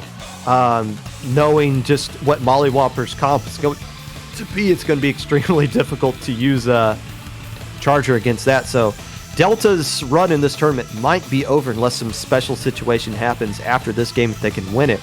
But as all the talk we've had here, and again, now that you know that on the Aquatic Vanguard side, now that you know that the Charger's gone, you might be more open to dropping V-Jet as well. Might not want to do as many missiles that you were throwing out before, and you could go with a little bit more of a anchorless comp yourself. So we might see all the anchors, the 3 anchors we've seen in this game, all of them might drop here for the final brawl. I think we'll still see a Jet come out from AV. However, this is going to be a very interesting one because I know this map mode, this wasn't AV's counter pick, but I know they like to counter pick this map. So this map mode in general. So this could be also one hell of a game. V-Jet sticking around. You called it, double missile coming out, and that is a K shot from Jesus coming in. All last ditch effort almost on the side of the delicious Nuggets. Ultimately taking down Twig early and getting into position. The Nuggets did win this matchup, but again, they only did it off of one push last time. Yeah, they managed to catch out the front lines, and I think they wiped AV towards the end, but it was still a really close game. So again, it's we're seeing kind of a back-to-back there, and we see the squeezer going down, getting picked, and we see another one stuck just underneath. Does manage to escape here. Booyah Bomb coming out, looking to find another pick. We see Twig going down somewhere. However, this isn't just stopping any of the pressure. It's still just going pretty quickly here. Look at this map control from AV!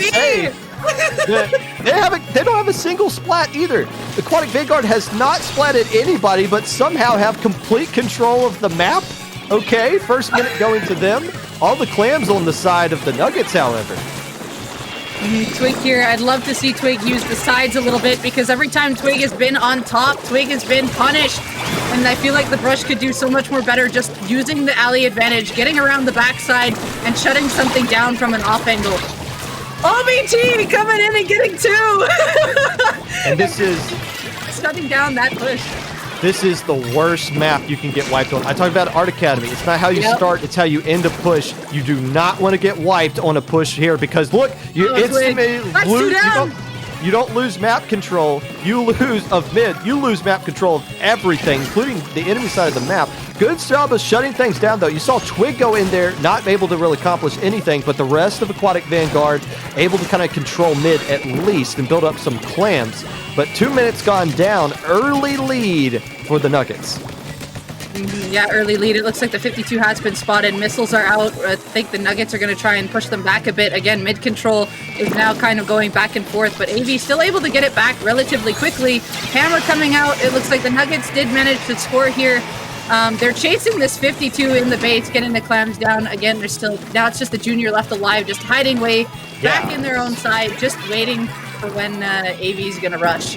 Yeah, that's how you do it. You're the last one left alive. Make sure your teammates get in instantly, because there is a counter push coming, and they're doing an excellent job of shutting down that push by Twig that's been coming out a couple of times now. They got a lot of clams, and they got double missile and 1 armor ready to go here if they can stagnate them. But look, they're moving up into the missiles, and they might be feeding a little too much into it as 2 Nuggets go down. Again, I'd love to see Twig taking these sides, because Twig's getting just caught out from up above, being vulnerable here. Just hoping for something to happen. I mean, even then, we've seen Twig get, like, trade picks when they go down, but it's not working out right here. Is it just kind of allowing the Nuggets to help move in? This 52 trying to get a fight here, does get the trade with Riley. However, this is still a pretty decent advantage for the Nuggets. Jesus, the last player alive, coming off of the bench, able to get a splat and then a trade right there. But this could be a big opportunity if AV can come back quick enough. They don't have a lot of clams. Even if Tyrese could find a way to get through there, they're going to need more to get lead. You can't just pop basket here. The worst thing you do is just pop basket and not accomplish anything on a map like this. And you see the map control swinging back once again. It feels like Aquatic Vanguards had control of the map for the vast majority of the game, but they can't capitalize off of it because they keep feeding in and not getting the splats they need to bust open the doors of push. Yeah, they did get the squeezer pick off here, so it looks like the Brush is going to try to find something, but is being watched by the shot, so they do have an idea where the Brush is. Twig finally using the side, but going back up yet again, trying to pop up, get a pick, has Hammer online, get the second pick. This could be a solid opening for Get the third! Twig enabled! Twig enabled! And that might be the difference in the game right now. A key triple, but look at the response by the Nuggets, taking care of 3 players. Twig be on the backside, but wisely recognizing that player's just a distraction. The one player who could do damage here is Tyrese. Very smart play by the K-Gal to shut down the Tyrese from coming in to try to score more clams. Opting to try to take this fight, though, and Twig coming in try to punish it, and it looks like that 2 ended up going down in that corner. And there's only 15 seconds left in this game, and AV, they don't have a clam right now. They have to build a clam. Yeah, you're right. There's no overtime. This isn't going to go to overtime. They don't have a mercy clam, and you see the Nuggets just building up some clams. They gotta build a clam. No. And Cinderella continues to dance their way into grand finals despite some heroic efforts there on Aquatic Vanguard in holding map control for what seemed like the entire game. The Nuggets took the fight on the enemy side of the map and just kept winning all those fights. Yeah, absolutely. It's just AV was looking strong there, but they caught out the brush so many times for their advantage, and they punished AV's pushes really well. They definitely learned from the mistakes, and but still, holy smokes, what a run from Aquatic Vanguard. Even though they are out now, that was one heck of a run from them. What an interesting rivalry that we see forming here. Will we see these two teams play again in the future? They played 10 times today on stream.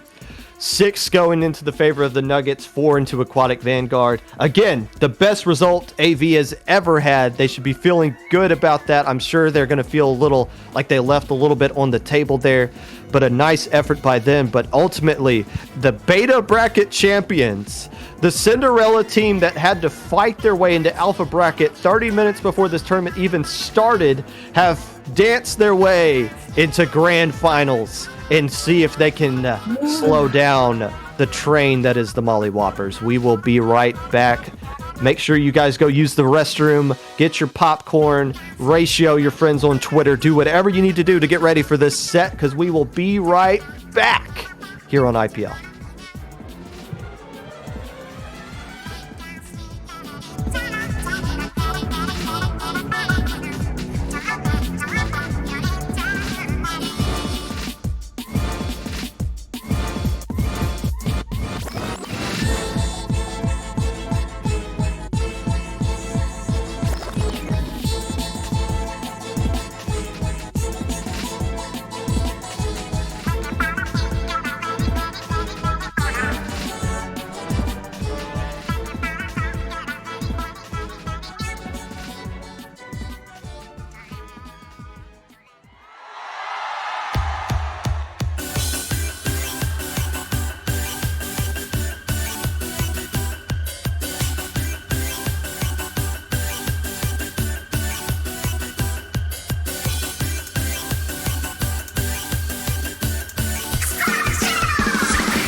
here.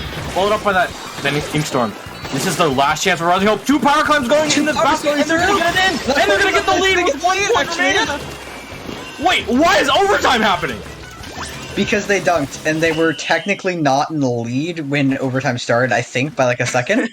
So then they pick on Lucifer in the zone and combined with the baller, they're able to kind of stall this out. They don't have a lot of penalty points they need to work through. A Booyah Bomb is built up by the Delicious Nuggets, but it's going to be hard to use Booyah Bomb. They just take it out! 2 players going down!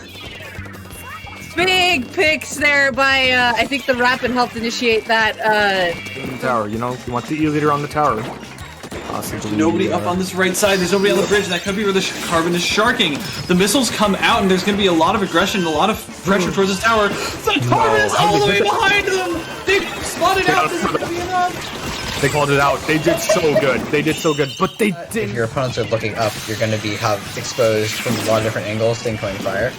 So it's very risky to try to push back in, but Rising Up 2 will succeed. Dino putting in work with that K-Pro. Sakura taking out 1. They get 2nd, going for 3. Can they get the triple? They will. They will get the triple, yes, and that's going to. As long as they can just support the Rainmaker, this is going to be a. That was a fantastic bomb rush. It was timed perfectly, and it just closed the game out. Like, I say that, I'm gonna caster curse them. I just caster cursed them. I did it. They got to 4. I complimented the win, and then I am so sorry. That is my bad. Hazel came in from the side and just said, you know what? This is my map now. And now the ball is in Crimson Quake's court on how they want to deal with this sharking tri-slot. Oh my god. Valorok flanking and sharking.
Hello, friends, and welcome back to Grand Finals of Low Ink, April 2022. I am Popgun, joined by Devi, and we got a rematch of the Winners Finals, which to say was a butt-whooping does not do it justice. It was a butt-whooping deluxe, the first two games. However, the main issue with that is a little bit of a comp mismatch. Double armor, double missile versus a charger is that's a winning matchup for the team that doesn't have the charger. However, as I kind of predicted, Delta is gone. They're sticking with the same lineup they had, the anchorless lineup that fared a lot better in that game 3 against the Molly Whoppers, who are looking to win 3 games and end this tournament before a bracket reset. That third game, it may look like 3-0, but the Molly Whoppers literally just came in at like the last moment, and a baller just kind of blew them all up literally at the last second to help them paint the zone to get that 3-0 win. So they did do that comp adjustment, and we did see at how close it really was. So now we have this rematch, and the things have been changed. So I'm not predicting this to be like the last set at all. No, yeah. That third game was extremely even. Extremely even. Once they just kind of figured out, okay, we need to change up our lineup a little bit, things went out for the better. And now, again, Splat Zone's Mako Mart. Again, this is such a fantastic story, so we're going to reference it one more time. The Delicious Nuggets had to play a best-of-1 game before this tournament started today to even make Alpha Bracket. It was on Splat Zone's Mako Mart. So their day started here, which they won. But it might just end here as well if they cannot find a way to get it through this blaster quad or triple shooter comp. The same exact comp we saw the Molly Whoppers use to get them into Grand Finals right here. And it looks like from how it goes, we do see that the Nuggets are in mid first. However, the Molly Whoppers opting to take the long routes just to get their specials out first. And that is what's happening. To push them completely back, and zones in their favor. And this is always the story. The Molly Whoppers waiting a little bit. Of course, they've never been in a situation where they've had to wait about an hour for the next round to start. And right now, it's the Nuggets that are coming out on top. They're going to get control of the zone. They're going to get reclaim lead and get a little bit of a delayed wipe. So one of the few times that we didn't see last time, which was a Splat Zone only set. They only played Splat Zones last time, where the Nuggets can try to create a lockout. Oh, they take care of a player as well. They picked off the zap in the corner there. I'm not too sure what actually got him, but it looks like that the 52 is going to try and be a stalling mechanism in the corner. However, they do pick it off, and it looks like they're trying to gather together to maybe go forward. However, their shot went down somewhere along the line as well, so it's still going in even trades right now. Missiles coming out. That's going to force the last 2 players from the Nuggets away from zone. But here come those bubbles yet again. Those defensive bubbles, not the quick pot bubbles we've been seeing from the squeezer. Able to chase care play. Wow, how did you lock on the smile that quickly? The 180! That was a no-look shot. Are you kidding me? I think it was called out, and just knowing where they're at, that was 100% a call out. Otherwise, you wouldn't see that happening, like, just full-on natural. But Junior on Pixel 1030. Oh, I know exactly where that is. Whoop, you're gone. So again, hey, we talked about this. The Nuggets know how to play against this team. Now that they got a comp that matches up a little bit better, we got a more fair fight. Oh! Smile missed timing the bomb there and going down to it, thinking that it would get beat, or would beat it and get forward quick enough. But good bomb placement, and we see the Junior going down on the side of the Molly Whoppers, and the bubbles coming out. The zone is still going down. It's just, nope, it's not just the Rapid and another. The Nuggets feasting right now. Molly getting whopped. Game 1 going to the Delicious Nuggets. Proving they can play with these guys. Woo! What a difference! What a like, difference wow. a comp change makes. Yeah. Snap of the fingers, all of a sudden, here they are. They're present, and 6-6-6-5 and 4-3-2-2. What? Wow! Just all of them going relatively similar in KA and specials. Like, that's just full-on teamwork there. Getting even similar KA. You know, that underground play-in match. I streamed it. I just in a Discord VC. I got to record it, so it is forever lost to time, and it's never going to show up on BattleNet or Battlefy or anything like that. But they did use the Delicious Nuggets did use their Charger player in that game. So again, they want to play with the Charger. They just recognize that Delta can't play in this matchup. They understand that. So credit to them, credit to the Nuggets to having this deeper roster that they can flex in here. And we haven't seen Lucifer in a while. They're Slosher player. So they have even more players sitting on the bench ready to come in. So as do the Molly Whoppers. So we got a full assortment of players that I'm expecting to see. No sub changes coming out here. And this is the 5th game these teams have played against each other, and for the first time, it's not a Splat Zone game. We're going to Clam Blitz. That's true. Saying no Splat Zones, going to Clams. I think for here, they don't want to keep the paint up here. Like, they just want to continuously add the forward pressure. And, like, Molly Whoppers just want to get into a place, lock it out, and what I've been seeing is, like, 2 of them will kind of switch around to go for objective. And for here, I imagine they're going to have probably that blaster still up in people's faces with someone else, and then the other 2 will kind of be behind, kind of giving them support, but also focusing objective at the same time. And that's kind of how Molly Whoppers has kind of continued to get a lot of pressure and really strong pushes. So we'll see. We'll probably see that happen for Clams here when they get advantage, but we'll have to see what the Nuggets here have in play of that, because the squeezer is still there. They've shown to have all the forward pressure. They're coordinating really well to come back in just to keep Molly Whoppers out. So we'll see how they go in the neutral game at the start here. There we go. Double K shot. For those of you who are excited about Loic being completely off meta with chargers and brushes and all that stuff, the Nuggets realize when it comes to winning time, when you have to actually win the tournament, we're going with the quad shooter comp there. Crapid Blaster, that's the blaster I was kind of expecting. They used it in Splat Zones here. Baller, obviously being a pretty good special when you need like an emergency push to pop off as well. So Footman number 3. But everyone in chat is saying this is Smile's map, and Smile's schmoving, desperately trying to stay alive as 4 people are just lighting up bullets at him. Absolutely. We do see the squeezer go down somewhere in the corner over there, and just the shots just roaming around trying to see what they can make happen here, but they are stuck back on their pit here by the Molly Whoppers. They're in a nice little circle formation here, just looking to move in, but missiles are going to opt to push them back a little bit, and it's going to be kind of flipped here as they do catch the junior out in the corner. And the shot. Control of bridge is key, and when you got a crafted blaster, you're going to have a very good time controlling bridge, even if you have to dodge a lot of missiles that are going to be flung at you that are going to displace you a little bit. Right now, it's Molly Whoppers not able to slip through as a bomb comes out there. That might just shut down everything, except Footman's about to end the swipe right there. Did he get an assist for any of that? Okay. Nope. It went too quick. They're having trouble making a clam. Finally able to get one in, but now they built, since they had to scramble to get all those other clams, they got a lot to do some damage around here. I like how they're splitting the attention. Footman working along the alley while the rest of the players pushing up through mid. A lot of players going down from the side of the Nuggets. Smile being the last player left alive, able to throw in one more clam.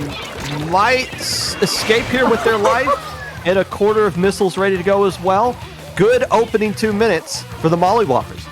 That was amazing. Just how the specials were staggered and coming in from Molly Whoppers. Like, just when Smile went in, what looked like was going to be a 2v1, and the missiles just plopped down on the 2 people in front, and Smile was just like, I'm okay, I can stand here. However, looking at this now, it's 2 down on Molly Whoppers. The Nuggets are looking for a way in. They don't have any specials yet, but it looks like they're going to be close to a few. Missiles are going to launch now, and they're going to try to make something out of it. They don't have the bubbles, but they have 2 clams coming in from 2 angles, and they are just being freely scored right now.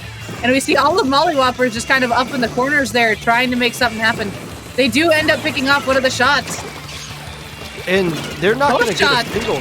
They're not going to get a single splat. Okay, a K shot goes down, but all of those points, 46 points that they scored, they did without killing a single player that entire time. They just used missiles to force everyone back, throw in 2 power claims, and then throw in 2 more. So, yeah, nice to get those pushes there. but if they can't find a way to get a splat during those pushes, they're not going to be able to get lead at any time. 2 minutes left to go right now, and the Nuggets now have the man advantage, but they don't have the clam. Oh, but there's a lot of clams right here. A lot of clams right there. They're looking to make it, and it looks like there is one person in the way. Bomb could have been really great, but the bubble just blocking. Bubbles. Defensive bubbles. Yep. Oh. Defensive bubbles used from, and the first bubbles used by that player so far, able to pop the basket, chip it away. Death by paper cuts, getting it down to 48 remaining. Not a lot of penalty points on the way there, but Molly Whoppers have yet to really reclaim mid, and these missiles are keeping them discombobulated just long enough. But if Molly Whoppers can get control of the map yet again, which that Crapit Blaster going down is kind of critical. Uh-oh! Oh dear, this is a crucial advantage moment for the Nuggets, but Molly Whoppers need to try to find their way around it. Lead's going to be reclaimed here, but they just need to stop this push from any more clams going in and try to regain pressure here.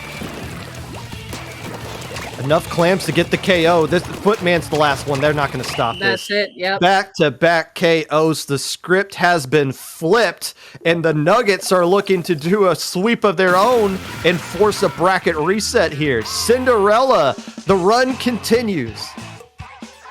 I think something that that the Nuggets are actually capitalizing is that we've seen that the Nuggets, they'll see what's coming at them, and then they'll like fully back up, and then they'll kind of stay backed up for longer than they could be. They need to do what they were doing before, and just once they know that they can move up, that they should be taking that advantage. Like the one time where they did move in or back up from like the missiles and stuff was great. And the Nuggets used that to the advantage. They just kept them all kind of pushed back and can't really push in yet. But there has been a few moments where Molly Whoppers could have definitely moved in a lot sooner. Could have kept up some extra pressure in other areas. Have the zap, the zap a little bit closer, just to keep that extra pain up for the blaster, and just keep working in those team pairs that we definitely saw them doing before against this team in the prior set. And we kind of mentioned both teams having deep rosters. For the first time, after getting KO'd twice, the Molly Whoppers are now doing a little bit of a roster change. We don't know who they're bringing in, but it looks like they subbed out Bocon. Oh, shit. Boshin. Boshin going out, and M. Duck. M. Duck coming in here. I don't think we've seen Duck play all day long, but here they are. And we'll see. Okay, so what kind of adjustment does that bring? Is this, are you looking to go with a little bit of an anchor play here? Not familiar with this player, but we'll figure out what they bring in and what they change from the comp. I'm assuming it's not another shooter, because you had basically 3 shooter and a blaster in there. Your blaster is still here. But Tower Control Art Academy is the map they want to go with. No adjustments on the side of the Nuggets, but hey, I think the Nuggets have found their kryptonite comp they've used against the Molly Whoppers here. That's probably why we're seeing the adjustment. Mm-hmm. My mind's blanking as well as what MDuck was playing before, but I think something is that this team tends to have like 2 like supportive players, and I think in this case they're putting in someone who is actually more aggro. I think MDuck is actually more of an aggro player. If I'm trying to remember, but it's slipping my mind, so I could be wrong, but that is just my guess. The answer's right around the corner. Delicious Nuggets 1 game away from forcing a bracket reset. The Molly Whoppers want to avoid that. They got to do a reverse sweep, and the answer is a K-Gal. So dropping the in-zap and going with the K-Gal that we're seeing right here. But still, again, we were seeing so many anchors earlier, but when it comes down to crunch time, the anchors start to go away, and the meta starts to rear its ugly head. Yeah, it truly does, which is unfortunate. But as I did guess, they brought in somebody more aggro, because they were playing, the Molly Whoppers were playing with a junior zap combo, which were playing a little more passive. So now they brought in M-Duck to help add this extra pressure. And look at this Booyah Bomb! I thought I was going to get more than one, but that was such a good placement for the Booyah Bomb. But no one has taken the initiative to get on the Nuggets flat yet. I hope you like the color light blue because it is dominating the map right now. This second checkpoint is in danger of falling if the Molly Whoppers can get up on that flat. It's a good trade right there for the Nuggets as the K-Gal of their own, or at least using K-Shot this game, able to clean up a couple of players. Can they save this checkpoint? They should be able to, but now all those players jumping into the backside of the tower. The armor was on too, so the jumps in do succeed. So everyone from Molly Whoppers just getting in the faces in the rapid, of course, getting the range pick. It is 2 for 2 right now, but the tower is still in favor of Molly Whoppers, and the baller coming out to stall just to protect. Molly Whoppers just kind of thrashing around up here, especially with this rapid. 3 down! What, man, this is such a back and forth set in the sense that one team just takes turn destroying the other. This third checkpoint falls. The duck comes in and top frags off the bench. Goodbye, game 3. We barely knew you. Wow. Yep. So the prediction was there. Molly Whoppers realized that they needed to be more aggressive. They bring in the trump card, and the duck prevails.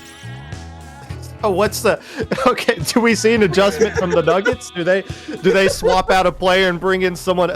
This isn't even our final form yet. Wow. Okay, here we go. Look at the depth of both teams being put on display right now, and definitely taking the wind out of the sails of delicious Nuggets that were, not so much dominating, but able to find a way to get KOs in the first 2 games. Now, you got 2 counter picks. They were literally in this situation in losers finals, right? They won the first 2, and then they got put in a situation where they lost game 3, and they get 2 straight counter picks, saving their best counter pick for game 5. Now, keep in mind, they like going to Clan Blitz Mako Mart. They can't do that. They just went on Splat Zone's Mako Mart. When you went on a map, that map is banned in general, so you can't go back to anything Mako Mart wise.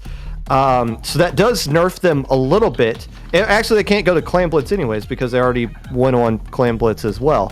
So they are going to go to Shurgen Shipyard Rainmaker. It was either that or Tower Control, which makes sense. With how they played on that Tower Control game, I don't want anything to do with the Molly Whoppers on Tower Control. Let's try our luck at Rainmaker. Makes sense. Sturgeon Shipyard. No roster changes on either side. This will be interesting because usually as soon as this map mode is brought out, it's like Stingray cheese to help get this fall off to like 30 something. But I'm not too sure if either team is actually going to do that, which would be great in all honesty, because seeing this map played with no Stingrays is actually just much more of a treat. And me personally, Rainmaker Shipyard, not a big fan of this map. I don't really like the fact that pushes are sometimes dictated by whatever time is on the clock when a bridge is down or up or something like that. So I'm just going to put the blame on Low Tide City. We copied Low Tide City's map list, which was only like 4 maps for each mode, and then added a few more of our own in as well. We wanted to give some, because we do have a couple of teams that are playing in Low Tide City that played in this tournament. So we want to give them an opportunity to warm up here. So and players. It's been a while. It's been a while since we've had Rainmaker Shipyard and Low Ink.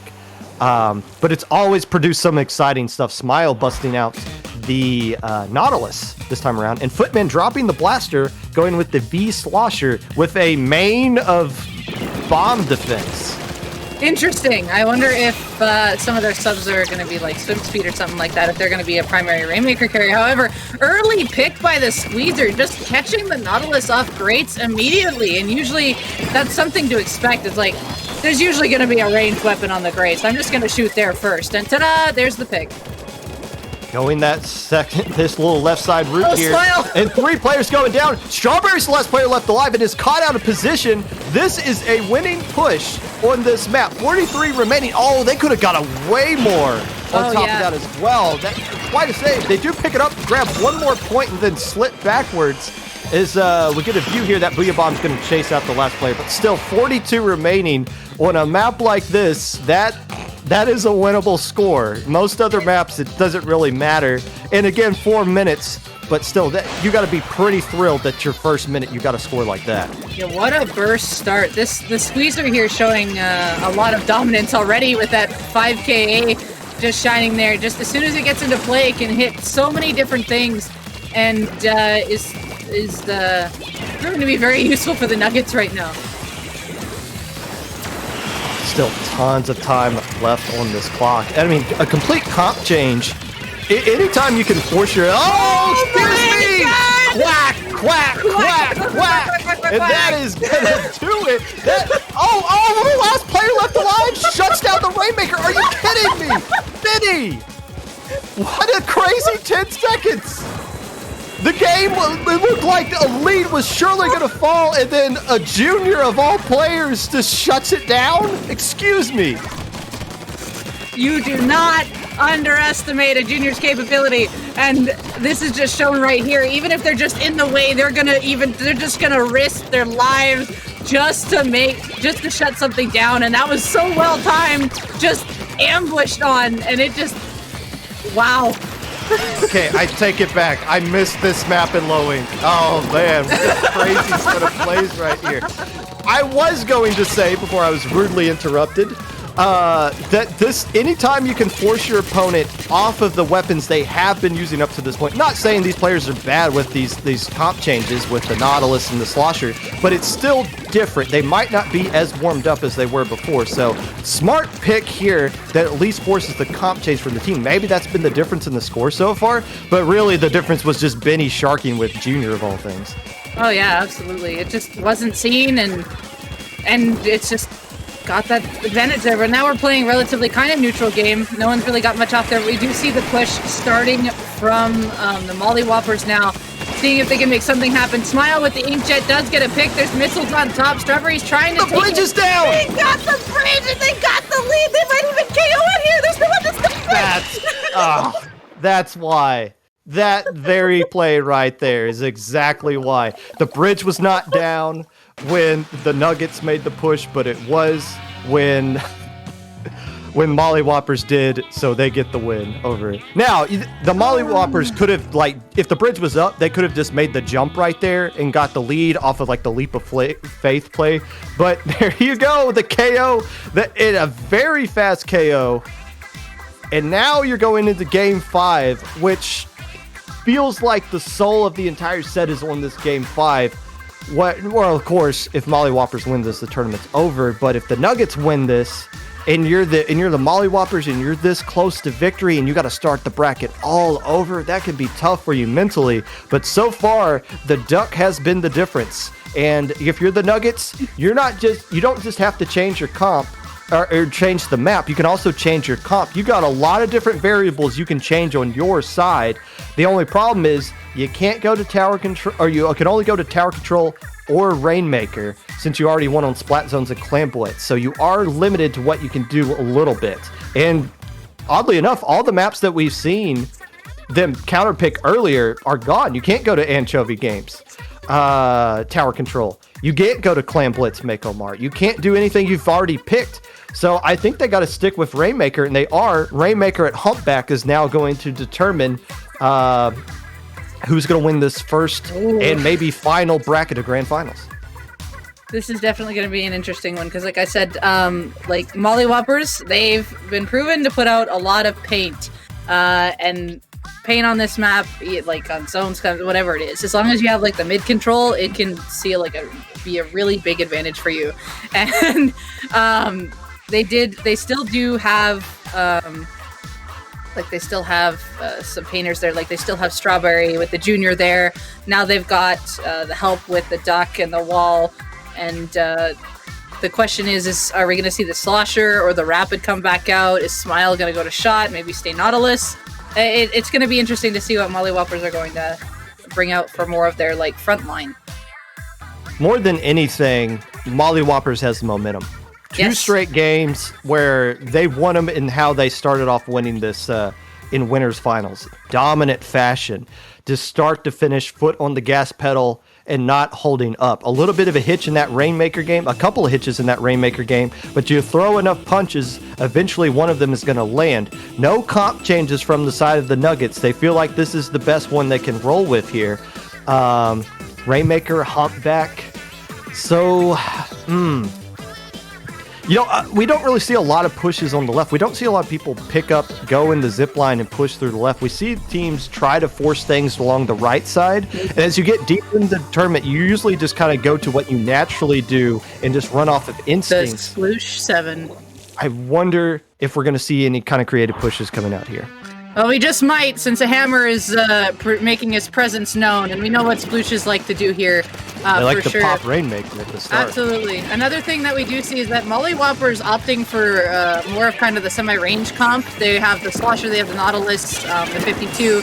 They've got a little bit of extra range. They do pick off the shot off the Nuggets early, and they do have a target lock on the other members of the Nuggets there. So Duck there just getting the fall off, and Strawberry's pushing the Rainmaker. Nice dodge on that bomb there, and 2 are down on the side of the Nuggets, and Smile with the inkjet up above, but does get shot out, but it looks like more points are being pushed. Rainmaker finally down, but that is a wipe now on Molly Whoppers.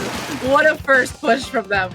And it looks like they're opting to let the Remaker reset. I thought the tournament was about to be over right there. I So honestly did. They looked really...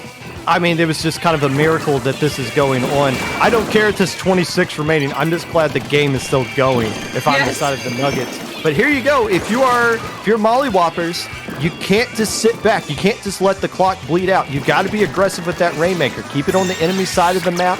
Keep the pressure on them. Force them to play defense in this situation. You don't want to let Jesus pop off with this hammer and start pushing up into the pedestal. But these Booyah Bombs are pinned. I cannot believe how many splats these Booyah Bombs are getting. Oh my goodness! I had the colors reversed there. I was like, oh my goodness, what team is the 2 left alive again? And for like my brain had the colors reversed, so I thought that could have been a bad situation. But Smile here getting a lovely fall off pick on one, does know that another one's on bunk, and just using the range and just kind of like the movement that the knot can give to just space out these players on the left here, and the teammates are following up really well with that. Now 3 minutes left to go. Smile gets taken down. A third hammer popped out from Jesus, who forces a player into a suction bomb. So there you go. But look who's the last player left alive. It's the Quack Attack themselves, forcing around. And they don't know where that K-Gal is exactly. Another Booyah Bomb getting built up. How many splats is this one going to get? Look at all of the 4 players being like, no, we're going back to mid. We're running away. We don't want anything to do with that. We're going to go back to mid and try again. But again, I talked about this, trying to force around this right side. Yeah, that's kind of the route, but nobody's trying to flank. But 2 players go down. That's a wipe. Oh no, out of nowhere. The game's over. Bracket reset. Are you kidding me? The splat bomb, I think, is what did it from the sploosh, and it's just, oh my goodness, and then the bubbles from the squeezer were ready. The squeezer was waiting to use those bubbles, and it was just GG. That splat bomb just initiating the entire thing. Oh my goodness. Welcome to Low Ink. It's always something. It's always something with this. Again, we thought it was going to be over. That one push that that Molly Whoppers had looked like that's all they needed to do. But then the splat bomb, purposely timed out of nowhere, thrown from the trench area. That had to be a blind throw. That had to be a blind throw. And they get the wipe off of that. Game over. Bracket resets. Wow. Well, five more games. Cinderella will not die tonight. Oh my goodness. Instead of running away, Cinderella's making a statement. For Humpback new in bracket. general. All the resets are gone. So everything is gone. Like teams can repick maps now. All the resets are reset, or all the counter picks are reset. Man, my brain is fried from what I just saw right there. What a hell of a set that was. Look, the players have so much going on. They're probably also feeling tired, but you're taking the wind out of the commentators too. Holy smokes. Was any of those games close? All 5 of those games were curb stomps, weren't they? There was a battle, and then all of a sudden one thing would happen, and then whoosh, tidal wave. And it's like, what? Oh my goodness. All right. it's been out of surprise after surprise after surprise, and it's just, oh my god. I mean, it's great to see, but holy smokes. I hope the Nuggets are streaming or like recording the. I won't. Their VC probably going nuts after that last play. Now, here's the question: how does that change the course of the set? Are the Molly Whoppers again? They probably thought after that first push. I mean, they probably weren't like getting overconfident, but it definitely probably started seeping into their mind that this tournament was going to be over. And now they got to start all over, another best of 5. That's their first loss all weekend. That was the first time they've lost a set the entire weekend. So nobody's undefeated anymore. They're sticking with the same lineup. Gonna roll with the duck. Why not? But now all over Splat Zone's main stage. How you come out and set the tone in this game is going to be critical for both teams, because I'm assuming both teams are completely rattled by that last set. Yeah, that you hear us. We're just trying to commentate. We're still shaking, but yeah, completely reset. It's like whole new set, except the energy is high, and now looking the whole thing here. Molly Whoppers here now just have to realize what is lurking below when they have something like when the Nuggets have something like a sploosh, or just their front line will be like underneath looking for that off-angle play. And of course on main stage, I've mentioned this before, but this is flanking heaven for any weapon. So we'll see what they do. And the double K shot is returning for the Nuggets. Yeah, I don't know if we're going to see much adjustments either side now. Maybe not even from the rosters. I feel like they've kind of locked in both teams into what their standard comp and situation is going to be. A DL, well, it's not a low ink. It's not a low ink until something like this happens. And okay, so this is game 1. This is going to be replayed, but now over the course of the rest of the set, if it happens again, the game's going to count. The question the Nuggets have to face now is, do you try to let this player play again, or do you sub them out just fearing that they might DC again? Big decision the Nuggets have to make right now. It is definitely a big decision, and it isn't an easy one, because you have the synergy with these people now. A lot of people are like, you wanna keep it, but yet at the same time, you want to risk it, because we've seen it in the past with people risking it, and it has cost them the entire thing before. Yes, yeah. I mean, no secret. The last February, nice little smiley face there, Addy. I wonder if that's skewed towards smile. You know what? This is kind of a good thing. Like both teams are probably kind of rattled, like we said after that last set. If you can just go in and be goofy in game 1 and just kind of like decompress a little bit. Yeah, that'll help. That, as silly as all that was that we just saw, that might honestly help both teams kind of reset mentally. I mentioned it a few times, like to a few teams I've coached, you'll see them get so like crazy focused into going the next set, and then all of a sudden it's just like, I'll tell someone, just say something completely random, and they're why? And they're like, why? It's just like, just say something completely random, and they did, and they would all laugh, and you could see the tension just kind of like fade away, and I'm like, this is what we want to see. So now they're not fully focused and stressed, but now they're going to remember of having fun with the game. They still have their mindset in the right place, but it's not as tense as it was. So just having that little bit of extra fun still added into it makes a difference. And the same player that DC'd is coming back in for the Nuggets. So anytime, if it happens again, hopefully it was just like a random power outage or something like that. It's not like something that's going to be consistent. We haven't seen, they've been on stream for about 20 matches now, and that we haven't had any DC issues. So hopefully it's a one-off thing. But if it happens again, they're most likely going to take an L. So opting to roll with that chance of it not happening again instead of subbing that player out. And it's just going to be something that's going to be in the back of the mind of both teams going forward in this bracket reset. The Whoppers opting to keep the rapid here for zones just to get control of those sides. We see missiles coming out, and zone been already flipped back and forth once. We see the shots just painting up the attics here, just making sure that those stay in control. Pretty nice initial start here from the Nuggets, but again, it's still too neutral to figure out who's going to get a decent advantage right off the bat here.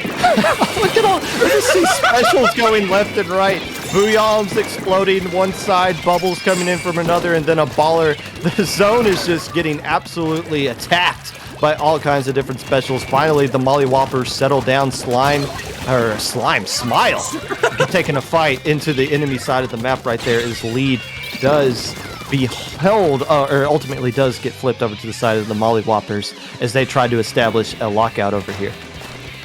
Even then, it's they kind of went back a bit because they realized that some members of the Nuggets were up in like the street already or looking for the flank. So you saw them all kind of move back towards halfway point in mid just to brace themselves for it.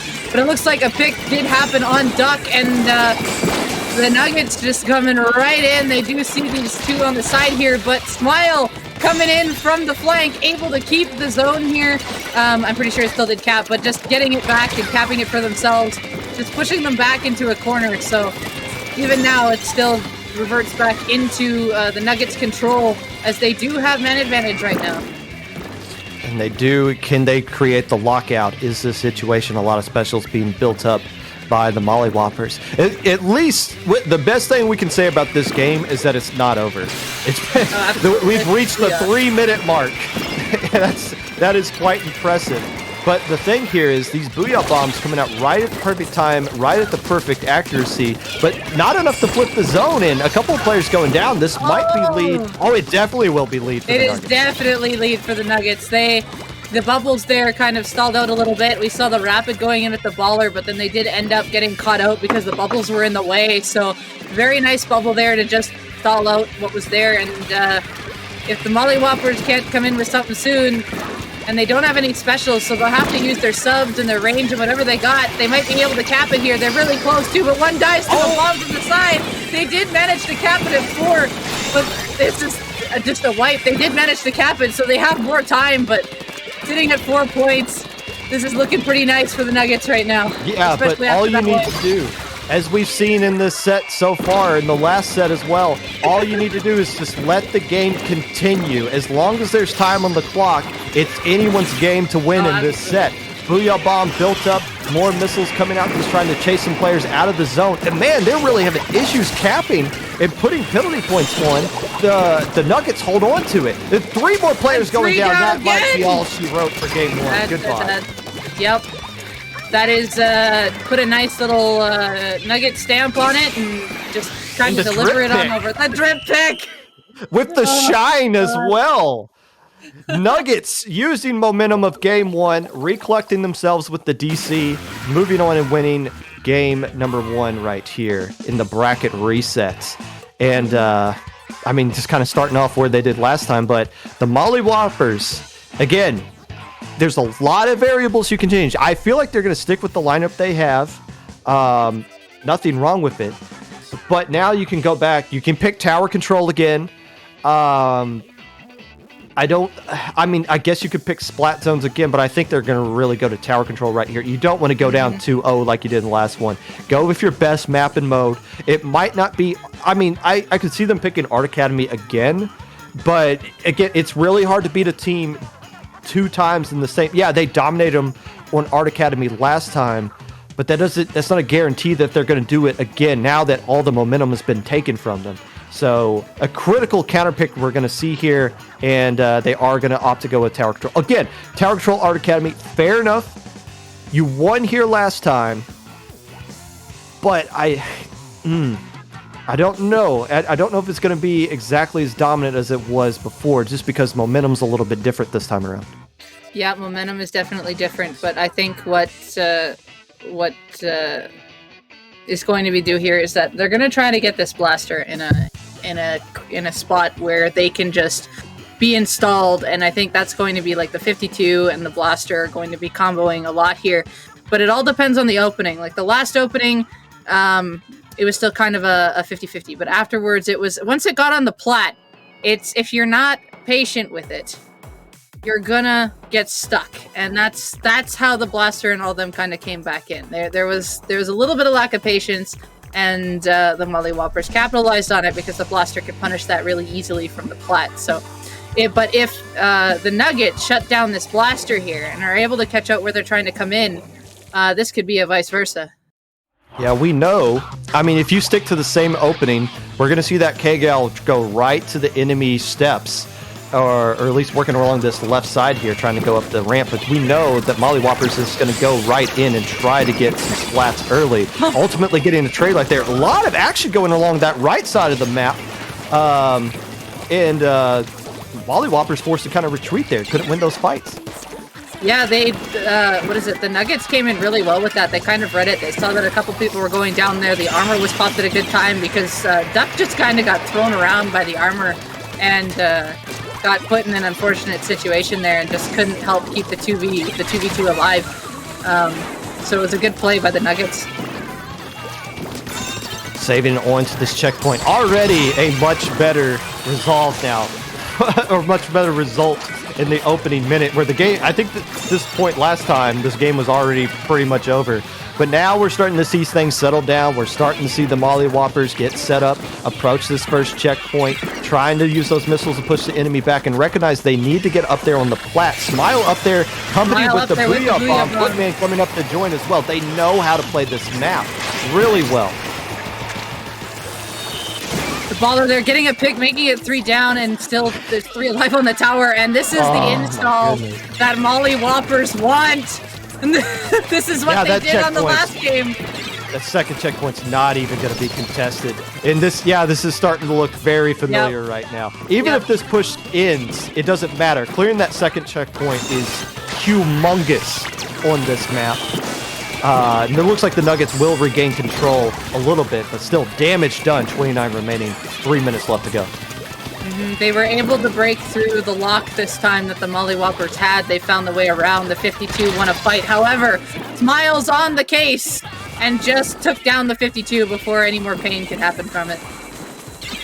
Noticeable enough, these Booyah Bombs by Duck have always been critical ever since this player has come back in. Only one Booyah Bomb in the first 2 minutes, though. Doing the damage with the main weapon, but if they can get off more specials, it's going to really help make sure the Molly Whoppers close this one out. Again, another Booyah Bomb built up and gets taken down before it can be used. It's going to be used defensively right here, obviously very good, but these specials seem to be coming out a little bit more consistently by the team that's currently losing. That is true. They'll realize it's just like, okay, this hasn't worked the first time. Let's try it this way, and it should work in our favor once they have a little bit more like awareness going off of that. But this is becoming the Nuggets game, and they're doing what Molly Whoppers were doing, but vice versa now. Now, it's this checkpoint. Last 2 players up top there on the plat, raining down hell onto the fire. The K-Gal coming back with the Booyah Bomb, and they do clear that checkpoint. They won't get lead. It doesn't really matter right now, though.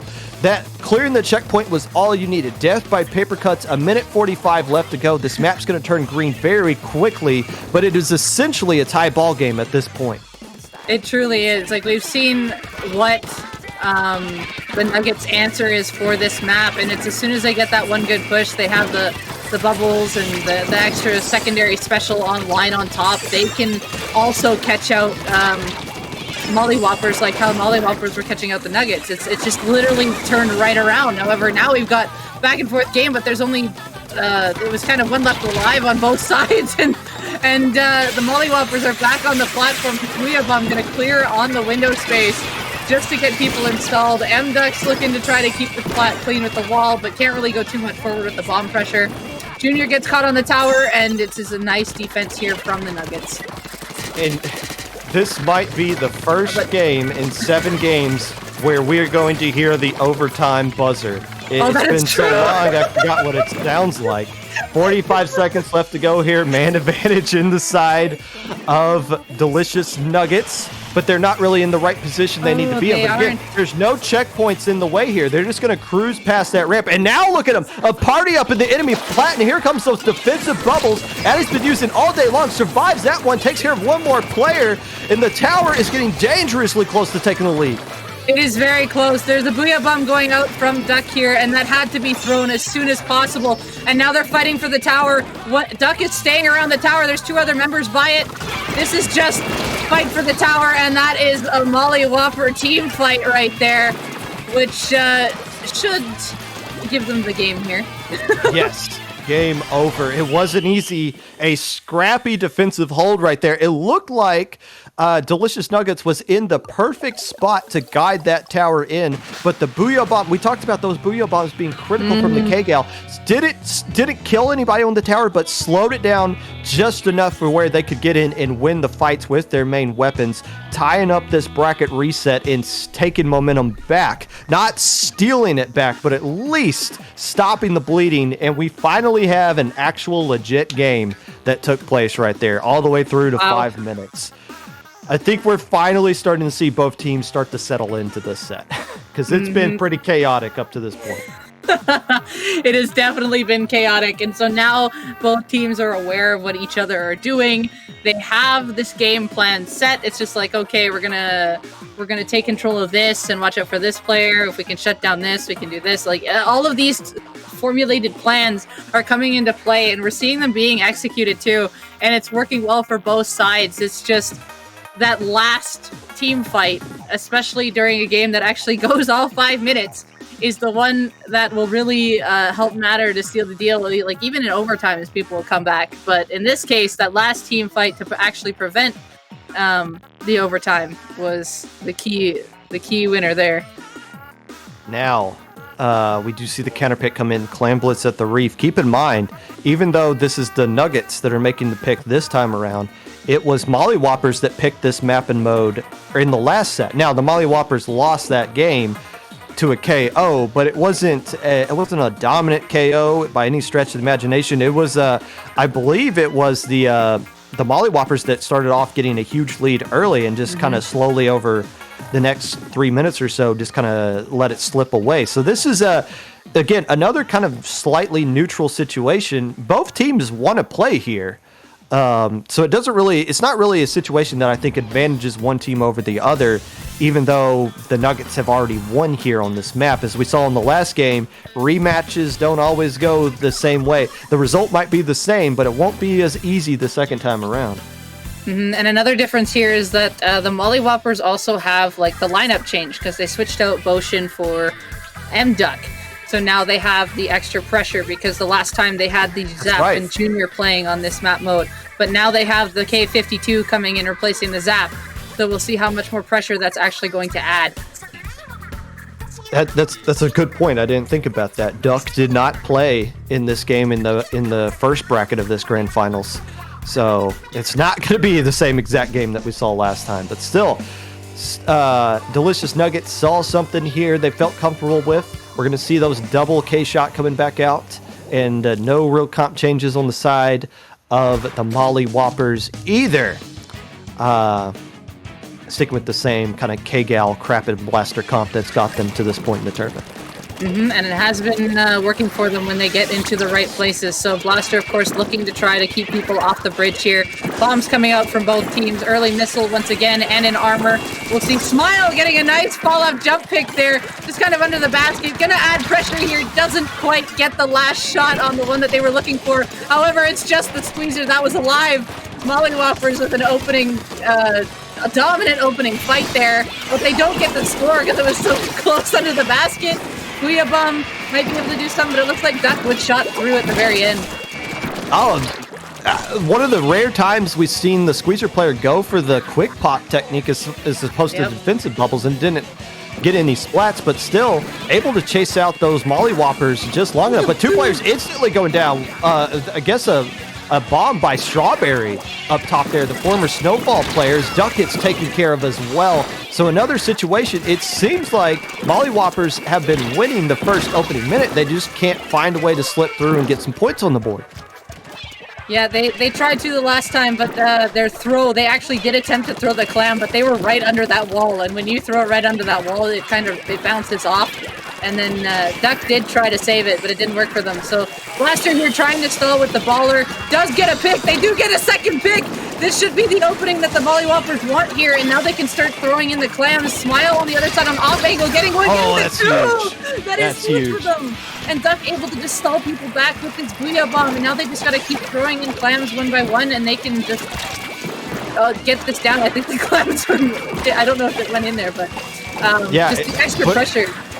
I'm Molly Whoppers, I want to win the game right here. I want to well, I don't think you can with the man advantage. You can add more points, but this is Footman trying it. Going down, 11 remaining.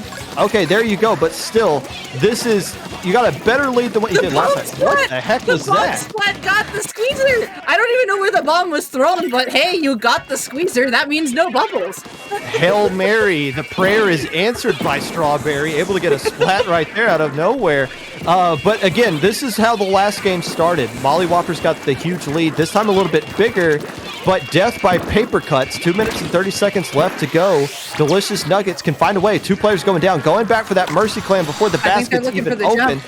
Yeah, they need to pop with the Mercy Clam, and they'll get some points here. On the bottom. Can they get lead though? Oh, they missed the throw! They did miss the throw, but they did have one up on top just to recover it. Just a little bit of extra time taken there, but the bubble's still here. Specials, a couple specials online, and the bubble's just using to block the basket here. Lead is really close to being reclaimed as one member's coming in with 4 clams from the side. Are they going to be able to stop it? Yeah, they had a lot of clams right there. Obviously, look, scoring 80 points is good, and you're gonna have a lot of penalty points here, though. I wonder if they could have got lead if they staggered their throws a little bit instead of just dunking every clam in there. Just throw in a few at a time, keep that basket open so that someone else can get more clams, and you can just kind of do an exaggerated push. But still, they got the points that were given to them. 20 points remaining, still kind of anybody's game at this point, but man advantage currently in the favor of the Molly Whoppers, who are going in here and thinking, maybe we need to try to get this KO. The baller and the Booyah trying to make something happen here, but it looks like M-Duck does get taken down off the side with the squeezer. Squeezer here popping the extra bubbles. The Rapid here trying to get something does actually win the fight. Oh, just kind of juked him out there with jumping over the head, and that's down. Footman just stomped on him right there. My goodness, RNG not working out into, I believe that was the junior's favor. 1 minute left to go now. This map's looking awfully green. No clams, and no Mercy Clam either.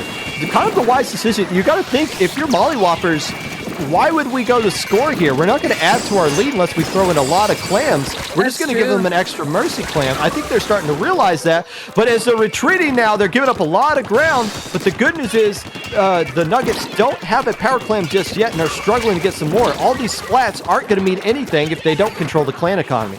They still are getting trade back and forth picks, and even though they're going down, there's a this way on the other side. Someone I was like, what's the this way over there for? But there's just a lot of good defense here from Molly Whoppers, and each team is just kind of carrying a clam just to see what happens here. But the bubbles are online for the Nuggets, and Footman goes down. The Booyah coming out. The clam is stalled on one side. It looks like one is scored, but there's only one member left, and they're under bridge. There's no way. That Booyah thrown at the bubbles, very well timed and very well placed. That kind of shut down everything. Game, the counter pick. Again, I don't know about that counter pick by the Delicious Nuggets. Again, you got to recognize, yeah, you won here, but it wasn't a dominant win as you might have thought it was. Again, only 2 pushes. In both these games combined, Molly Whopper has only scored twice, but they got so much value out of their 2 pushes, it didn't really matter. Now, once again, 1 game away from winning Low Inc. Can they close it out this time? I think another thing with that counter pick too is also, you missed it, was the player change, and I think that also the Nuggets might have also briefly forgot that there was a player change on the last time that happened. So now what do? You can't go to splat zones. That's it. You can go back to Clam Blitz. Rainmaker, man, that we haven't seen. Oh, they're picking it. They're going back to Humpback. Rainmaker and Humpback. Let's see if we could pull off a miracle twice in a row. Buckle up, boys and girls. This one's gonna be fun. Oh, get ready for this ride.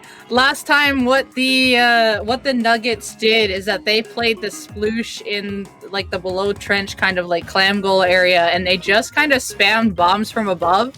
And then I figured that when they were gonna build special, I imagined that the sploosh was going to left flank. That is a lot of things that the splooshes like to do, or just the front line in general. You keep your range to one side, have your shorter range underneath, but as long as they have a sub, this is really beneficial because then the subs pinch with the range, and that ended up working really well for the Nuggets. So we'll have to just the Mollywoppers now have to be aware of these bombs being thrown from the other side as if it was like a slosher down there or a rapid from over there, but this time just the bombs being rolled from underneath. It helps pinch with the range that they're applying, especially with the bubbles coming in, and they're going to use that to their advantage, and in fact they did because they got pushed into that double splat bomb last time. So just have to be aware of their spacing on the plat and how they approach it this time. This game will not end until the timer goes out. No matter, as long as there's time on the clock, this is anyone's game to win. And both teams realize that, and this is going to be a very tense 5 minutes if it even lasts that long. You know who's going to get the pop here. It's going to be the Nuggets. Not even going to be contested. Mollywopper said, nah, we're not even going to try that. We don't have the right comp, LDE, or I guess LDE doesn't matter at the beginning, but not the object shredder we need to get the opening pop right there. The question is, what are you going to do with it? Are you going to push up with this map control that you gained from getting the opening pop? One player going down on the side of the Mollywoppers, the rest of them kind of push back onto this plat, so an opportunity to pick up the Rainmaker if you are the Nuggets, but what path are you going to go with? Hey, somebody's trying to flank over there. They're trying left path, but Smile is in the way. The K shot there was getting the picks over on the left side for the Nuggets, and it was proving to be useful. However, they just missed Smile in the way. Otherwise, I think they had a pretty decent idea there of what they wanted to do. Catching the sharking sploosh.